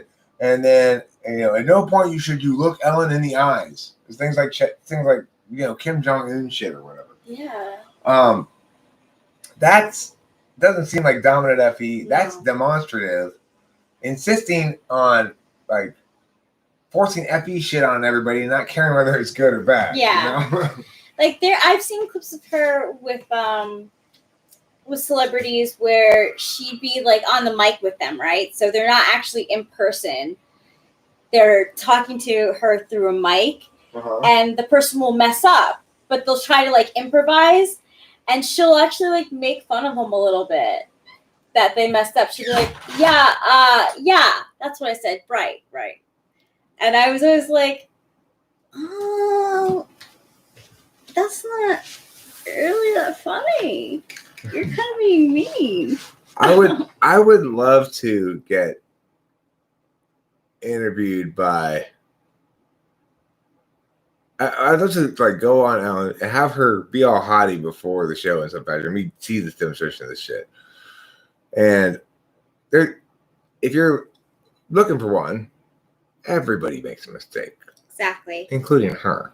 Right. If you're looking for one, you're going to find one. I mean, that was one of her things. She was known as being kind of a tough boss. Yeah, she liked having the tables turned on her, Yeah. Yes, we agree on Robin Williams. Turned on her. James Moran, we absolutely agree on Yes. Robin Williams being an ENFP. Absolutely.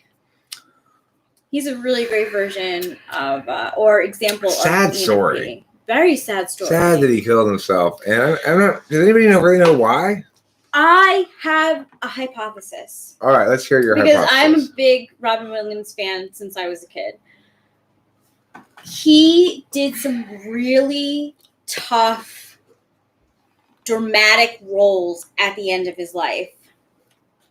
And I believe it was too much depressing, emotional things that he wasn't able to get out of the character. And he realized the gloominess of life. He was just taking on too many roles that were gloomy and became it. And well, Not Host Mark says he was into creepy bedroom stuff. Do you mean having sex with spiders? Is that what you're talking about? He did have divorce problems. He also was in this movie called World's Greatest Dad, and the kid in it dies of asphyxiation In the movie, or in the movie. I saw the movie because I was like, "Oh, Robin Williams, like in a heavy role. I want to see it." And it's like world's greatest dad. Like he didn't know how to save the kid from like killing himself. It's a tough role. That's a really fucking tough role to take on. trying to Edward Grips had divorce problems. You know, Woman Problems also took out Anthony Bourdain. He got with a bad woman. Really? Yeah, I forget what her name is. She's famous, but she's a bad woman. Really? Oh, you think he had an illness, Parkinson's? Oh, he likes to affix things to the wall. So what you're saying, House Mark, is that his fetish is Post-it notes. No. He's got a Post-it note fetish. happened- That is creepy. So that happened. The asphyxiation, the in the movie, Rob Williams' son does asphyxiation and jerks off, and Dot actually kills himself for it. And in the movie, Robin Williams' character feels like such a bad dad because he couldn't save his son from like killing himself. And after that movie, he was like never the same, I swear. In like interviews and stuff, he was just like not. The TA Dom would say, well, the moral of this story is now I definitely can't kill myself because I understand from an FI level what a wrongdoing that was on the father in this fiction that I portrayed. That's a good TI response to it.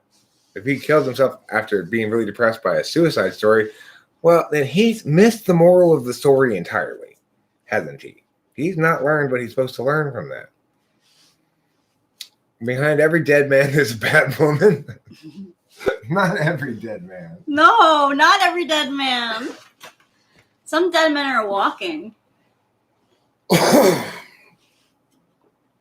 Well, Rathor Vicky, someday, if I become a real celebrity, I'm not going to have a team. Anybody can come up and say whatever, and I have words for them right out of my own mouth. It's true. Out of my own brain. It's true, you know. I've seen it.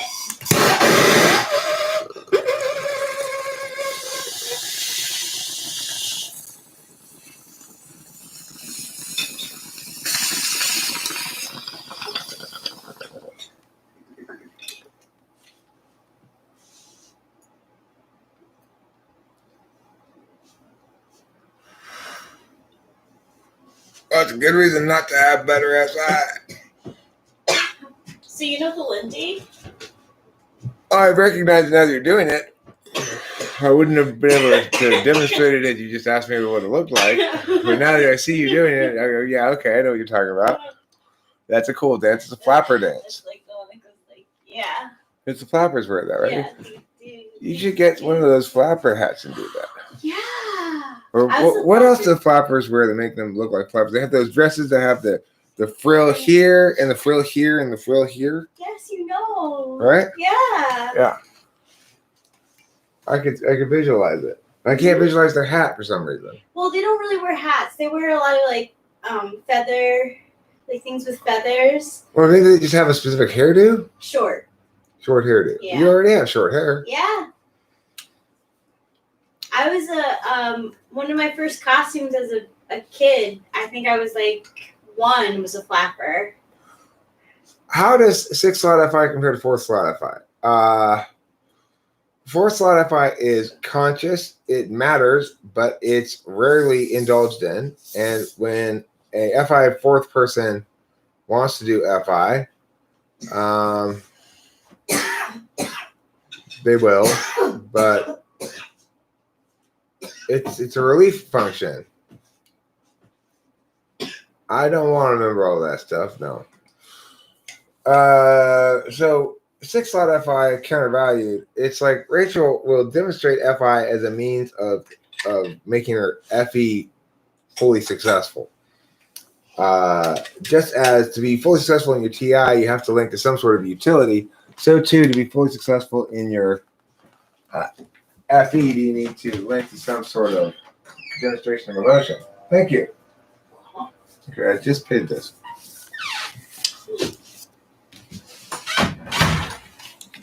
Paid this morning. That's good. I like bills that are paid. Me too. Well, I'll tell you who has the worst woman of all behind him. Let me finish the 6-slot thing. 6-slot FI, therefore, Rachel is perfectly happy not having to spend a lot of time with her feelings at all. In fact, when she's forced to feel things, either because circumstances demand it or because maybe she's like having a bad menstrual flow or something, something like that. She doesn't like it. And if other people force her to go into her FI and to make FI kind of arguments and to frame the thing in terms of FI, like, but you're supposed to love me or some argument like that. Oh, that's such manipulation in my mind. This is what you can hear her countervaluing it. See, it's funny because I was misinterpreting it.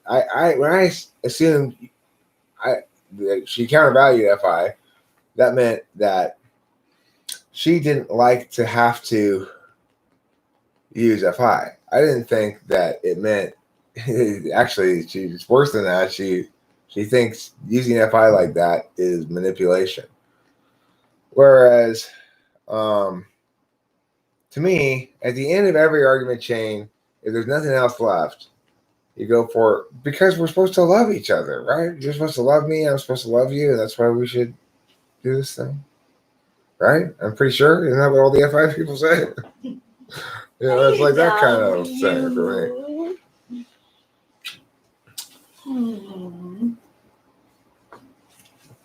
There is that element, yes, for sure, up in plates 48. I think that's quite a good description of FI fourth. Hi, Levi Samuels. I'm gonna read it out loud. You misspelled both Robin and actor. I'm gonna read out loud up in plates 48's thing because I think it's right on the money. FI inferior is resilient to a lot of stress, but then anger just comes all out and they become completely apathetic to how their emotional instability may affect others. Correct. That is 4-slot FI. If you've got somebody who's well adjusted, like my dad, that 4-slot FI does that every once in a while. If you've got a poorly developed ESTJ, it comes out every day.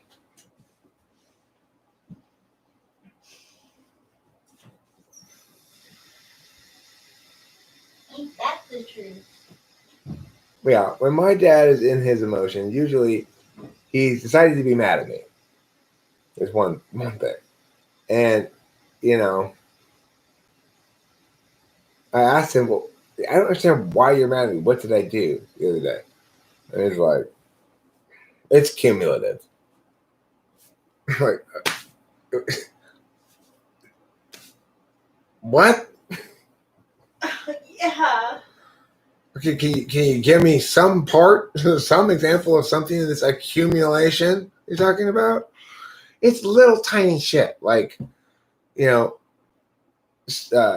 couple of hairs on the sink or something that he notices and he thinks, it's not that clean. It's as clean as his bathroom, but that's not the point, Police your area. We do a pretty damn good job of policing our area. Yeah. We don't impact the inside of the house at all. But when he's in his FI fourth, he doesn't care. He wants it how he wants it, and it's not exactly how he wants it, and he doesn't care about taking it on us and or on me and etc.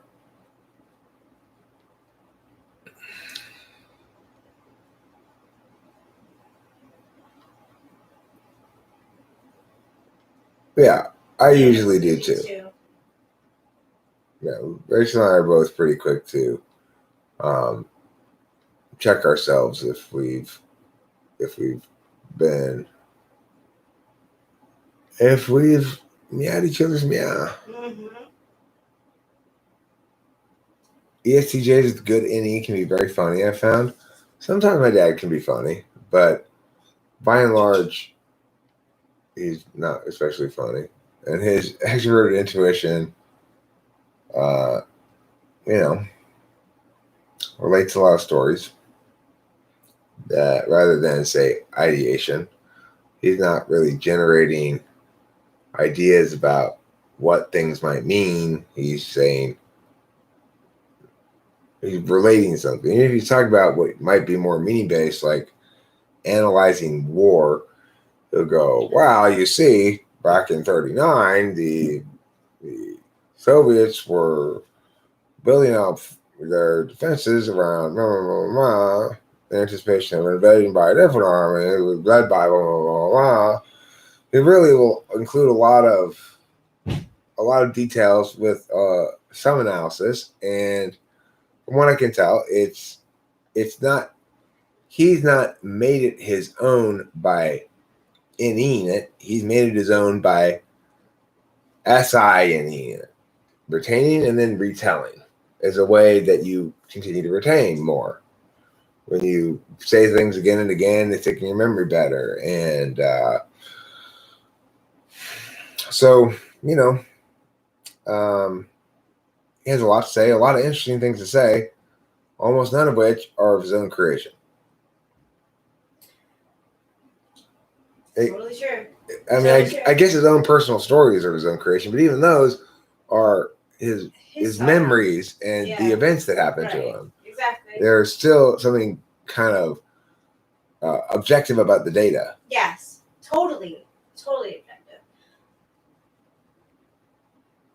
And the thing is, you might think an SI Dom would have a clear perception of the exact experiential details of the event or something. Not the case. They tell a story that feels complete to them about the event, that relates the core anecdote in it, like the time that Moose fell off the stage because he was so drunk when playing in the band in Europe, right? Oh yeah, that brings it back to where I wanted to speak to you about his birthday. Are we going out there for his birthday? That's not his birthday. It's the 17th. Yes, we're going out there for his birthday. Yes, that's what I wanted to know. We're going out for his birthday. Right. Okay. Thank you for remembering that. You're welcome. That's the kind of shit I need, because both SI and FE are weak, and remembering someone's birthday requires a combination of both those two things. I don't like to lift either of those packages with me and both at the same time. It's just like, I'm not going to remember that shit. Oh my gosh. I'll remember That's Rachel's why birthday. That's why we're so good for each other now. Mm-hmm. You don't have to do a lot of that, but you naturally do the little bit that we need to have done. Yeah. What type is Juan Emilio Bosch Gavino? I have no idea who that person is. Juan Emilio Bosch Gavino? It must be somebody in current events. It must be like the new president of Mexico or something. Let's find out. And Levi Samuels, I'm good. Thanks for asking. How are you? The Dominican Republic? You're asking me.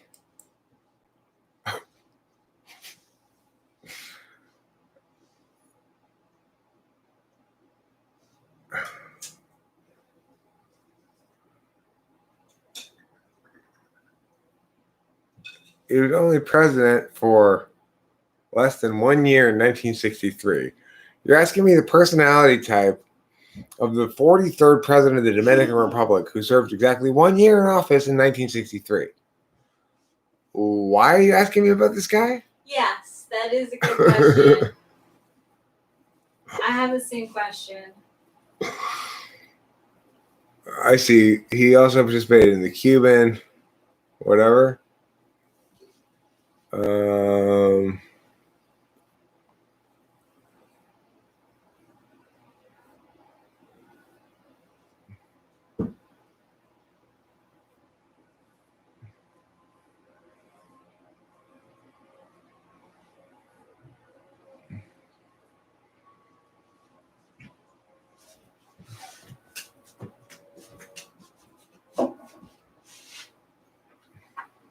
You doing a report on him or something?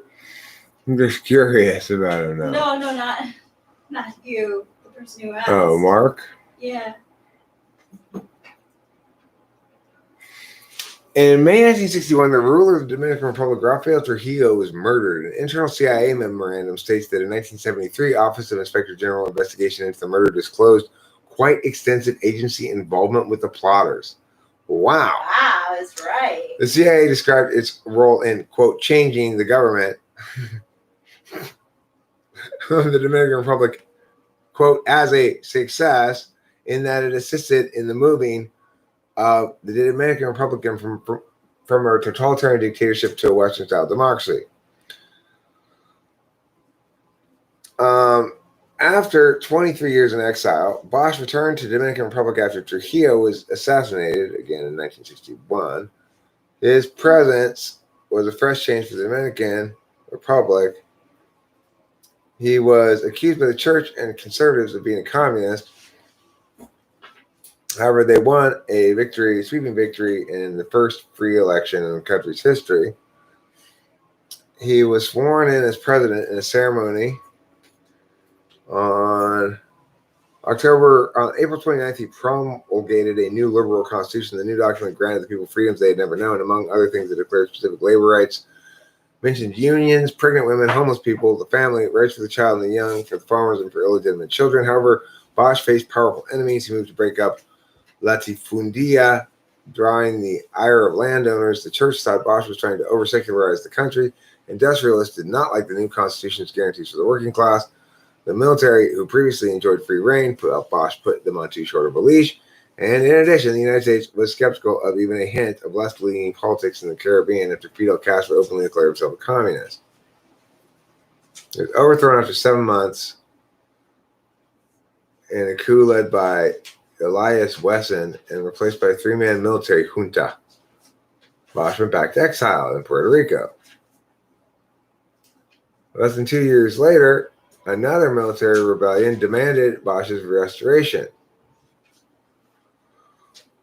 They removed the junta from power on April 28th. The United States dispatched 42,000 troops to the island during the ensuing civil war in support of the anti-Bosch forces. Oh, yeah.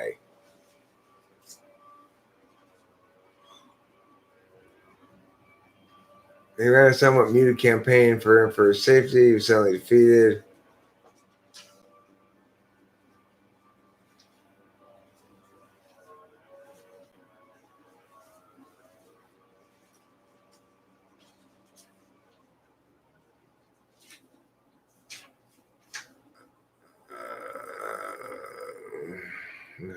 Marxist non-Leninists. You gotta be joking. I mean, I don't know. I don't know what the idea is. Interesting character, though. Thank you for drawing my attention to him. I am familiar with Brock Lesnar. Yes.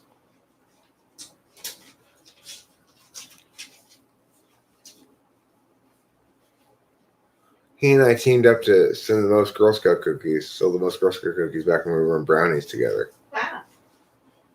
It's pretty big. Tiny Man 6'6", Rachel and I are no shit to adopt anybody. Right? We're not adopting. No. Next, we gotta type Duchess Charlotte Frederica of Mecklenburg-Schwerin. Of course we do. She's a fascinating character, I'm sure. Let's see.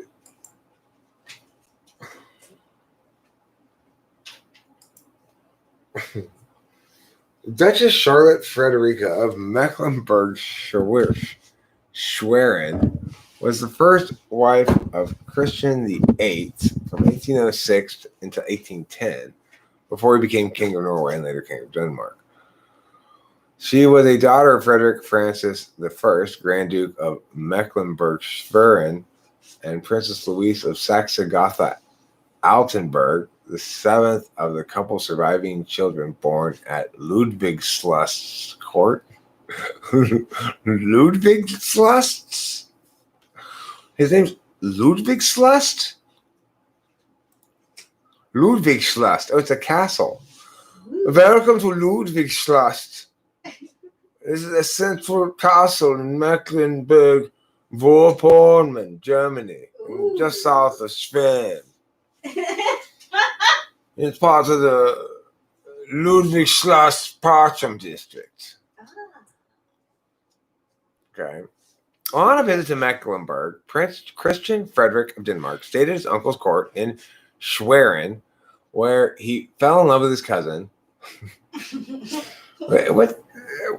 Can't you find some non-relative? Duchess Charlotte. And 2 years later, he married her. Oh my god. The young couple took residence first at Amalienborg Royal Complex and partly at Sorgenfrey, but married life was unhappy. Charlotte's character was thought to be capricious and frivolous. Indeed. In 1808, she gave birth to her husband's only surviving son, the future Frederick VII of Denmark.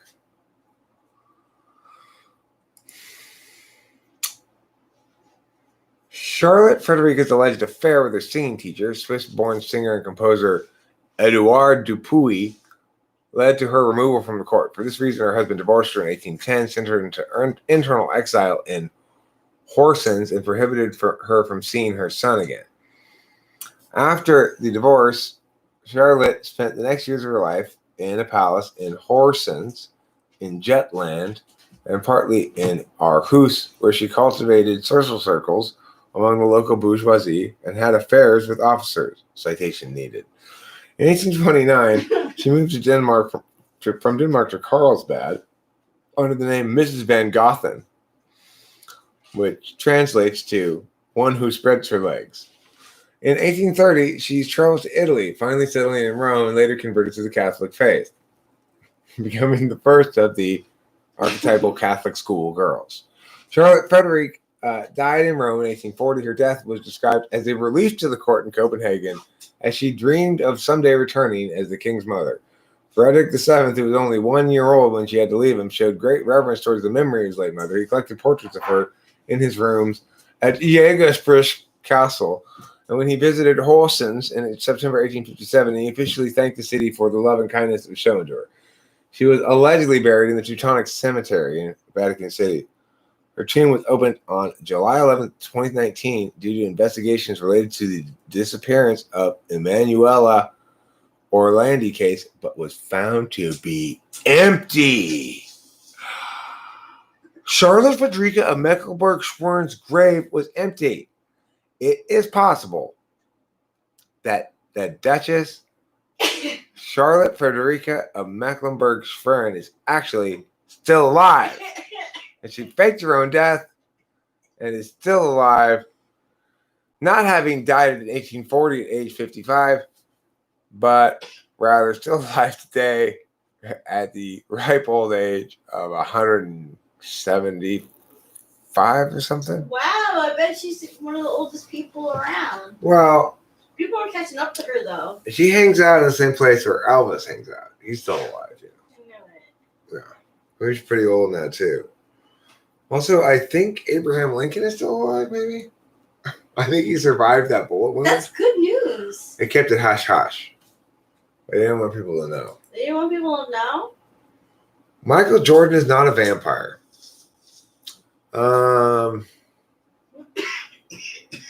Oh, sí, Rator Vicky. Oh, sí, yo hablo español muy bien. Repete, Rator Vicky. Repete. Hay demasiado chupacabra en este pueblo. Ooh, it sounds like Raul Diego is here. Repete. Repete.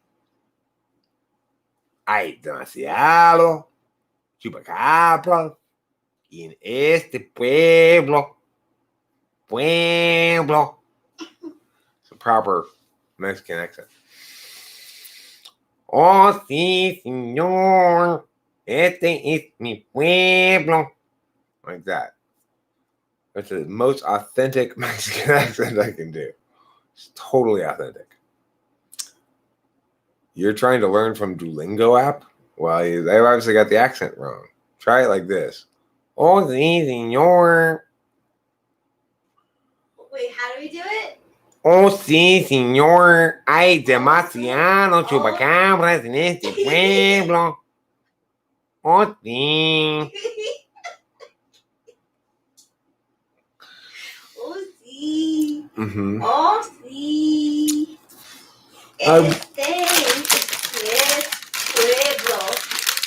I would, Tiny Man 66, but unlike Mexican, I don't speak British. I can do.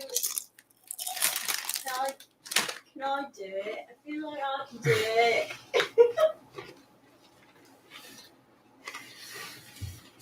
Yeah, you can do it. Yeah, see, in the Pueblo. There's multiple British people, okay? There are multiple British people you can Yeah, do. there really are, though. See, I don't have all of them.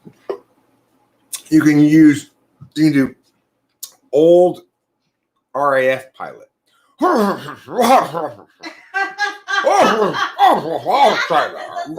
me more. Bring me more. There's that guy, right?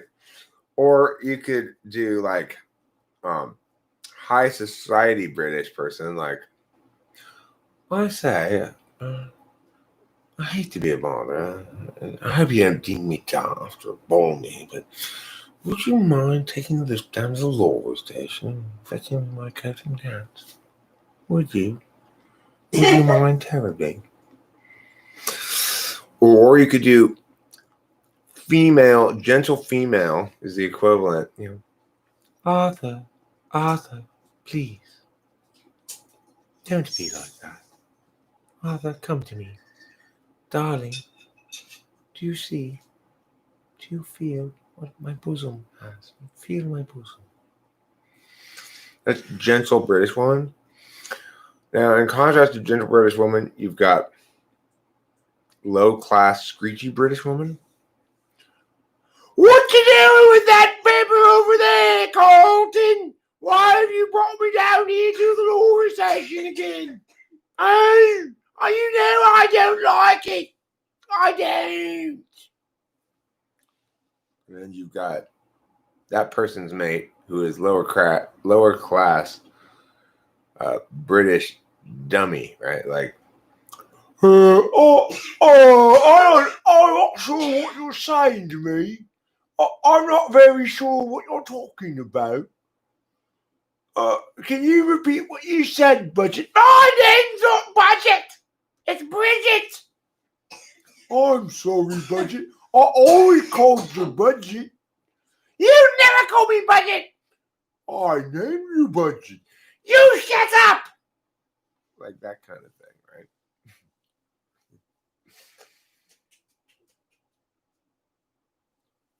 He's transracial.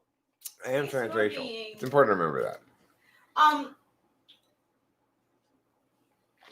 I think that the British Isles. Well, I think that England is a good example of a 1 Enneagram country.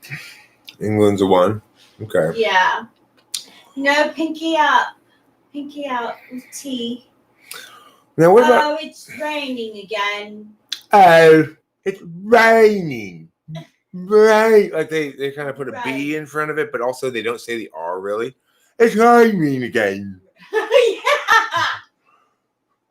Can you run down to the road?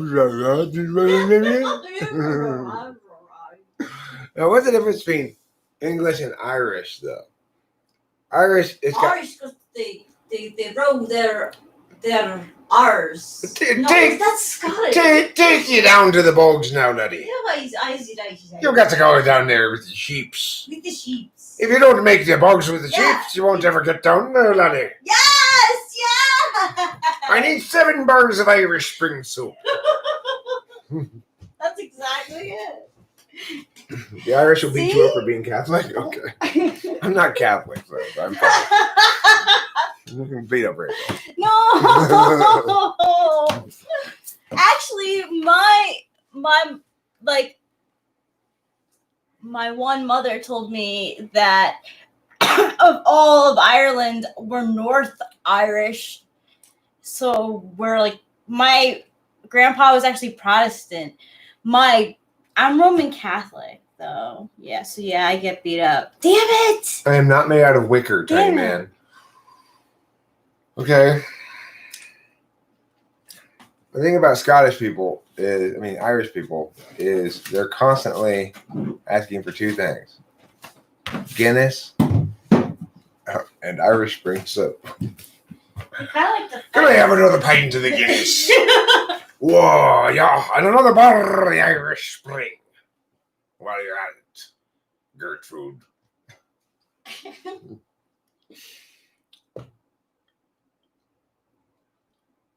Finnegan here. Finnegan here is buying the Guinness. I'll buy the Irish spring. He's kind of like a pirate, though. It's part of the problem. Yeah. He's very piratey. My Irish is very piratey. My Finnegans could have a parrot on their shoulder usually, so.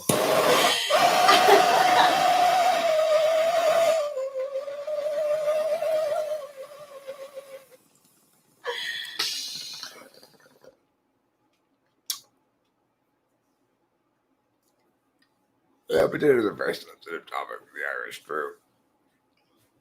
Nixie on the old potato egg.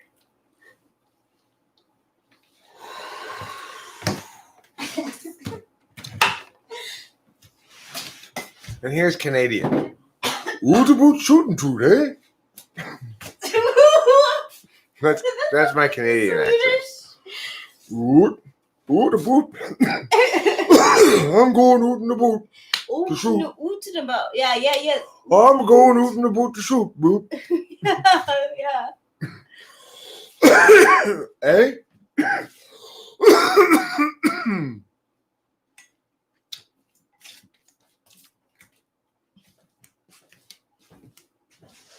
Went out in the boat to shoot, eh? Here's Canada. Yeah. North Dakota. Well, don't you be fretting then. My lungs are made of rhubarb. Do you know what rhubarb is, Robert? Rachel. Oops, I messed it up. That sounds like a Swedish chef. The Swedish chef goes, Yorgi corgi porgi. Yorgi Yorgi mergy. That's how the Swedish chef goes. I got French accents. My French accent's not really very good, but it's. Oh, Enchanté. Oh. Enchanté. Yeah. He's it's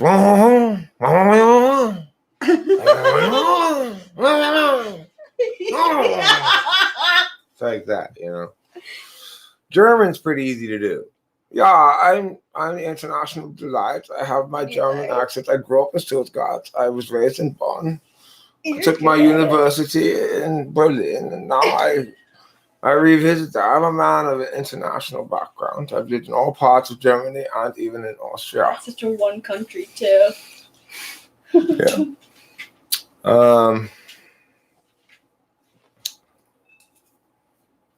Indian is hard to do. I tried the Indian before. Well, that sounds like a German accent speaking English. That's what it sounds like. Okay. I could do that. I know how to do that. I don't know. Yes, I don't know.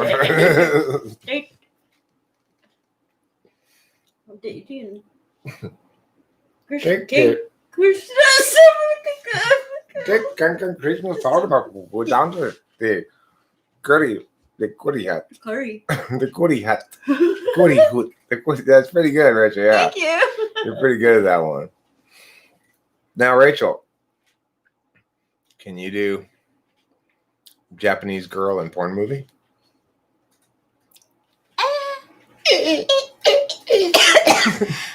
I can't get my You voice. did it better. I can't get my voice quite high enough. Though. I know you.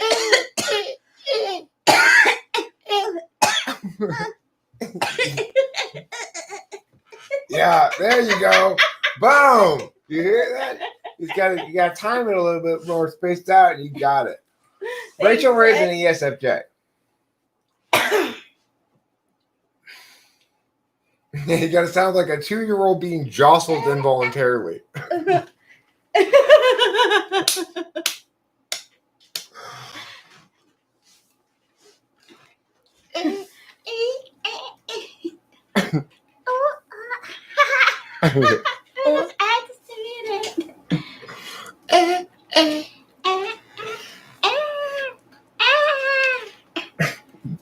You gotta get the little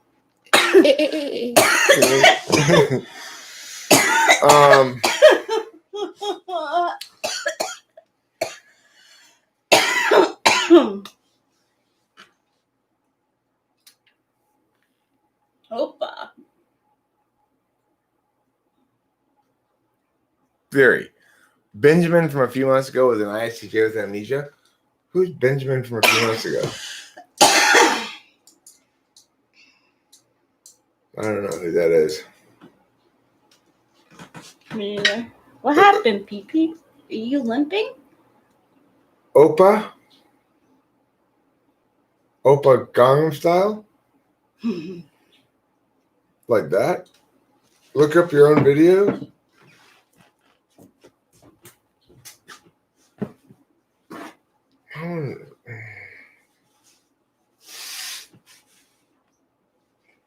Opa Oh, brother. That's right. Oh, brother. Oh, Capillo. People say Sukayo. Not Opa. Sukayo. Sukayo means it fell in Spanish. Instead of it's a passive voice way of if you drop something by accident, in Spanish you say it fell. Which, my dad was always offended by. Like, that's he was kind of racist when I was a little kid. Both my parents were. They got less racist as they got older. And ironically. I was talking about him a lot for a few days and dropped it. That's how it rolls. I watch BTS sexual tension videos a lot. What's BTS sexual tension? BTS, I thought was that band, that Korean band. Have I ever kissed a South boy? Korean? No, I never have. Well, maybe my dad or something when I was a little kid. Oh, I've never kissed a boy. Am I missing out? I'm missing out on some hot bristly mustache action. Oh well. Too bad for me. More for you. Do you need a beverage or anything? Actually, I didn't even get a beer. Yeah, I would like a beer too, please. And then I'm thinking about wrapping this up. Maybe you want to watch a movie or something. What was that one you wanted to watch? Wet Hot American Summer. Wet Hot American Summer. Yeah. Anybody seen that? That's you. What people think. Anybody seen that movie, Wet Hot American Summer?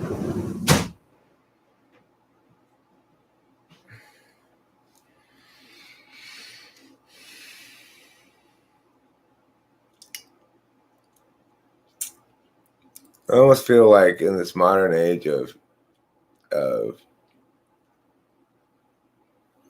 sexuality bending or whatever, that I must be square in some sense too. I've never kissed a boy, but no. It was not the sort of thing that ended up being part of my life path, I guess. I didn't see it.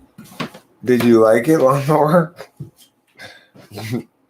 Directed by a Jew doesn't seem like a particularly helpful comment about the movie. But what do you think about it? Besides that,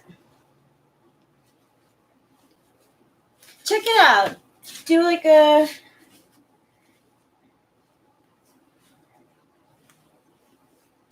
Tay is obviously ESTP, childish FE, and dualizing with Jimin. Who's Tay and Jimin?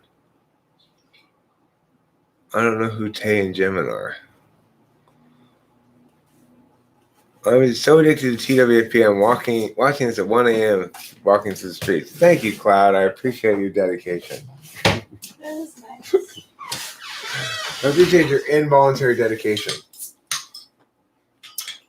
It's Hollywood. There's nothing more Hollywood than this, baby. You are watching dreams being made right before your eyes. This is movie magic. You think this is a sheet? This isn't a sheet. This just looks like a sheet.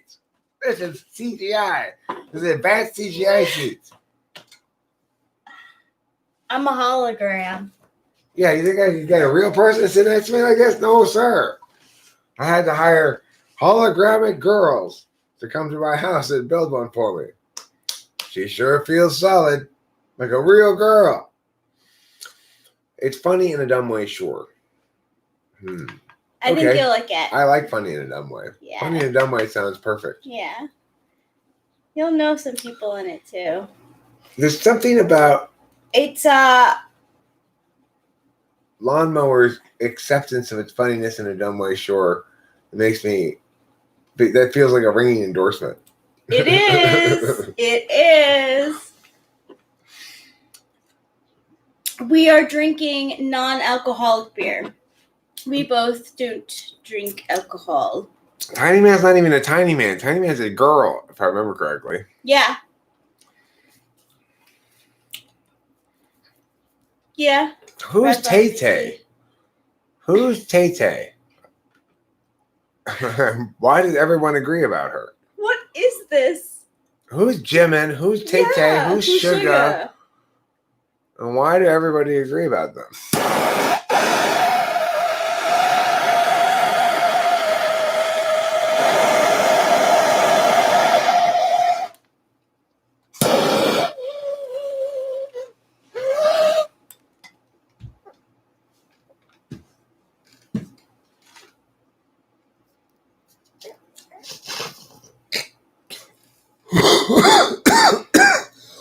My shot is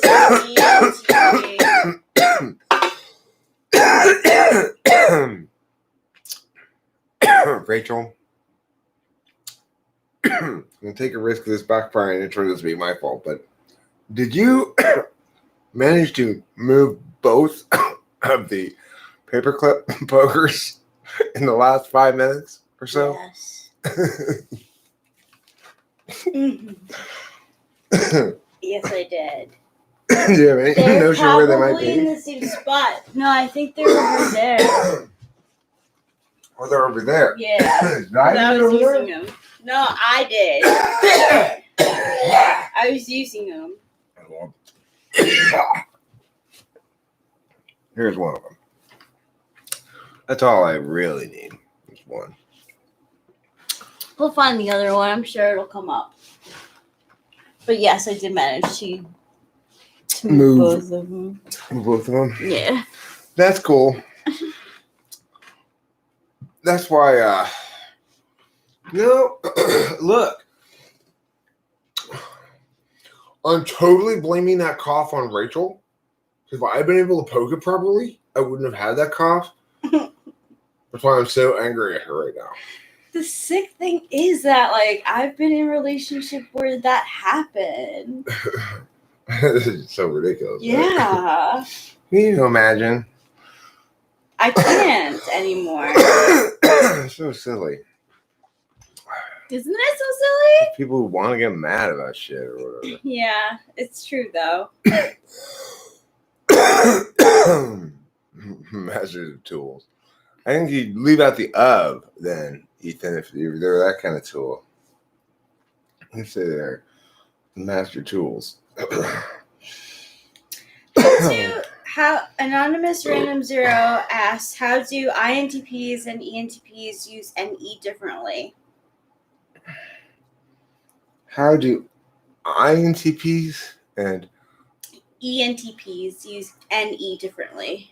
oh, well, any tool function is it means NI countervalued. So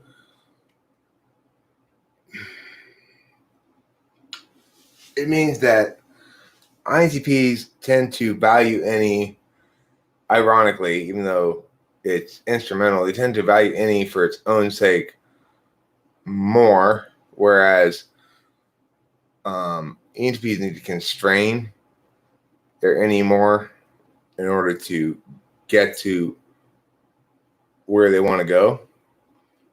INTPs don't think it's a good idea to constrain their NE to get to where they want to go. And in fact, don't acknowledge that NI is how they get to where they want to go. Now, how that functionally plays out is like I was talking to my friend Matt last night and saying, well, I'm continuing to do my thing and hope one of these days to have pull it all together and put it all together and have something that really just pops, you know? And he's like, but you aren't making pop.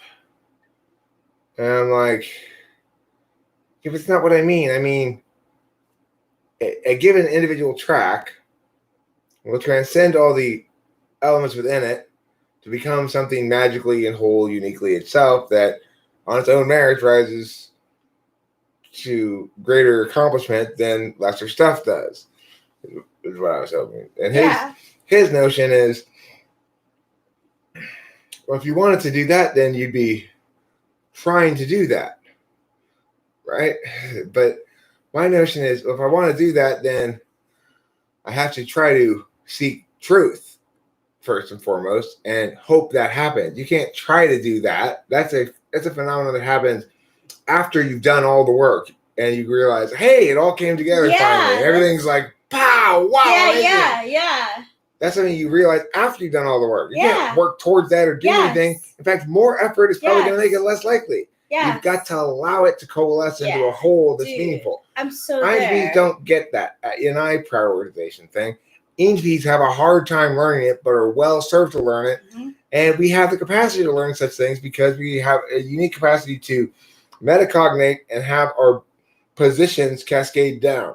It goes along being FI-polar. We're not attached to any of the positions we have, so we're fine with them being changed by cascading rules.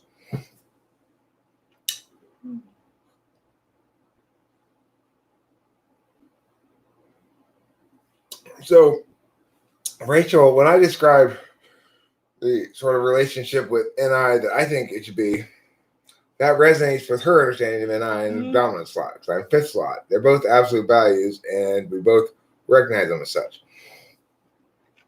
Somebody who had those two functions in the 2-6 instead of 1-5, like, for example, ENFJ and INTP, there wouldn't be that same agreement at all. They'd feel very different about their tool function and the other person's tool function. Yep. They'd be like, no. NI is the thing we use here. Not that stupid NE. That is what we use when we have to, when we're dragged. Okay, NI is not enough. Here's some NE too then. And the INTP goes, no, you got it all backwards. I use that stupid NI. That's never a good idea. That constrains our NE too much. We need to use more NE. That's how that relationship would go. Interesting. INTP and ENFJs wouldn't be good partners, right? But INFJs and ENTPs are. Well, why is that? Well, it's because of the slot mechanics, you know? Yeah.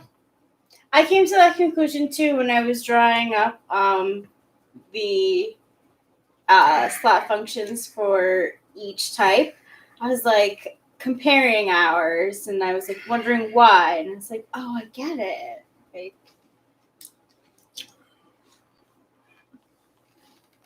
hey, Ingantier. It's good to see you.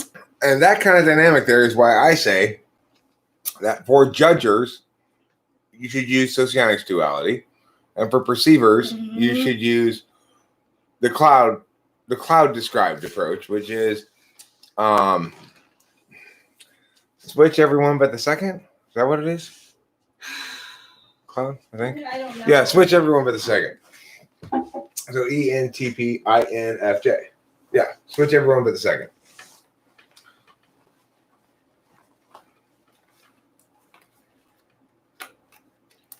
So that's the best description of, to quickly explain what I might call perceiver's duality. Perceiver's duality is the same principle as regular duality, but carried over to perceivers. So, right. So INTP should be with ESFJ. Yeah. Just like Socionics says. Yeah. But ENTP should not be with ISFJ. Socionics says that. Well, why not? Well, the reason is like what I just explained with the 5-1 versus the 6-2. If I'm with an ISFJ, their fifth slot function is SE, not NE. And my fifth slot function is NI, not SI. So we don't validate the way Rachel and I both did about our understanding of NI. Yeah. We would similarly validate about our understanding of NE, but just from the reverse direction. If she had thoughts about the value and utility and limits of NE, I would almost certainly find myself agreeing with them because we understand them as, value matches. Yeah. I feel that way. Yeah. And honestly, to me, it comes out so naturally. I don't even consciously know that I'm doing it. That I'm agreeing with you on the NI level. So, I think it's a good pairing because of that. Now, the thing is, with ESFJ, they've got FI in the fifth, absolute value, but they're going to see adequate FI in the eighth slot function of the INTP. Because remember, that fifth slot absolute value is satisfied by less than perfect compatibility. It's a pass-fail kind of a value, as I've mentioned many times before. But the other thing is, if you look at the 1-4, they're both in the same. They're both the same aspect functions. So for both the INTP and the ESFJ, they're both metaphysical types first, which means it's very possible for them to provide for each other the kind of the seeking aspect that Socionics duality is based upon. The reason Socionics duality is the way it is because they say you seek your dual's fourth slot function, your dominant function, to take over for you from your fourth slot function. Because one way to think about the fourth slot function is the function you'd like to delegate to other people. But the fact is, that's much less important for intuitives like us than it is that we have our intuition validated with each other. Since we're mostly intuitives and very little sensors, nice. The fact that Rachel does the laundry, but I have to do the cooking myself, that just seems fair. I have to do the cooking, she does the laundry. That seems fair to me, It doesn't seem like, God, my partner's not taking over all of my SI responsibilities, It doesn't feel like a burden. Maybe it's because the nature of SI as well, that it's a personal function. I mostly take care of my SI shit myself.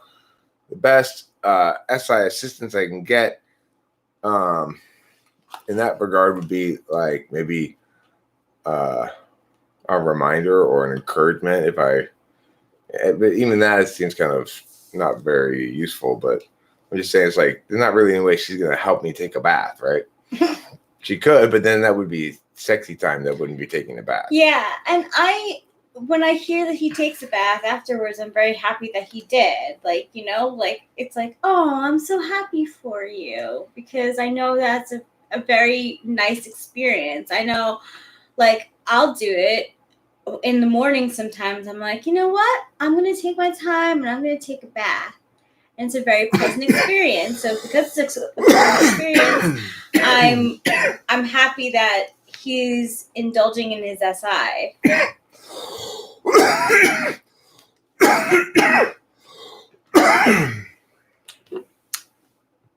Wrong pipe.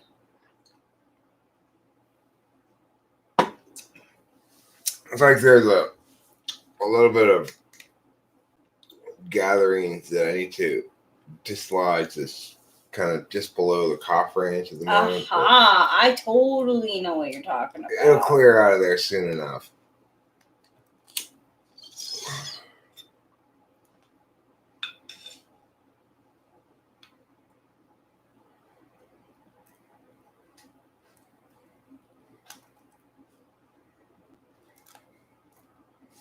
Lawnmower, can you let Cloud be a regular snowflake at least?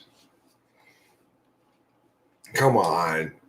Let him be a regular snowflake, okay? That's a good compromise. I agree, Cloud, you don't get to be a special snowflake, but you can definitely be a regular snowflake, which is a lot better than just a normal non-snowflake. You know. A lot better. Because snowflakes are still pretty unique, you know. Special snowflakes, however, get an additional designation of special. Why? Maybe they're more shiny. It's true. I'm not sure why. Okay. I'm about ready to wrap this up now and watch that movie. Cool. I'm starting to get tired. Me too. Who is projecting? I'm projecting Wet Hot American Summer on the walls of the RV park here tonight at 8 p.m. So show up, BYOB and BRB with more information on tonight's event here at Community Announcements. Talking with famous people. The end.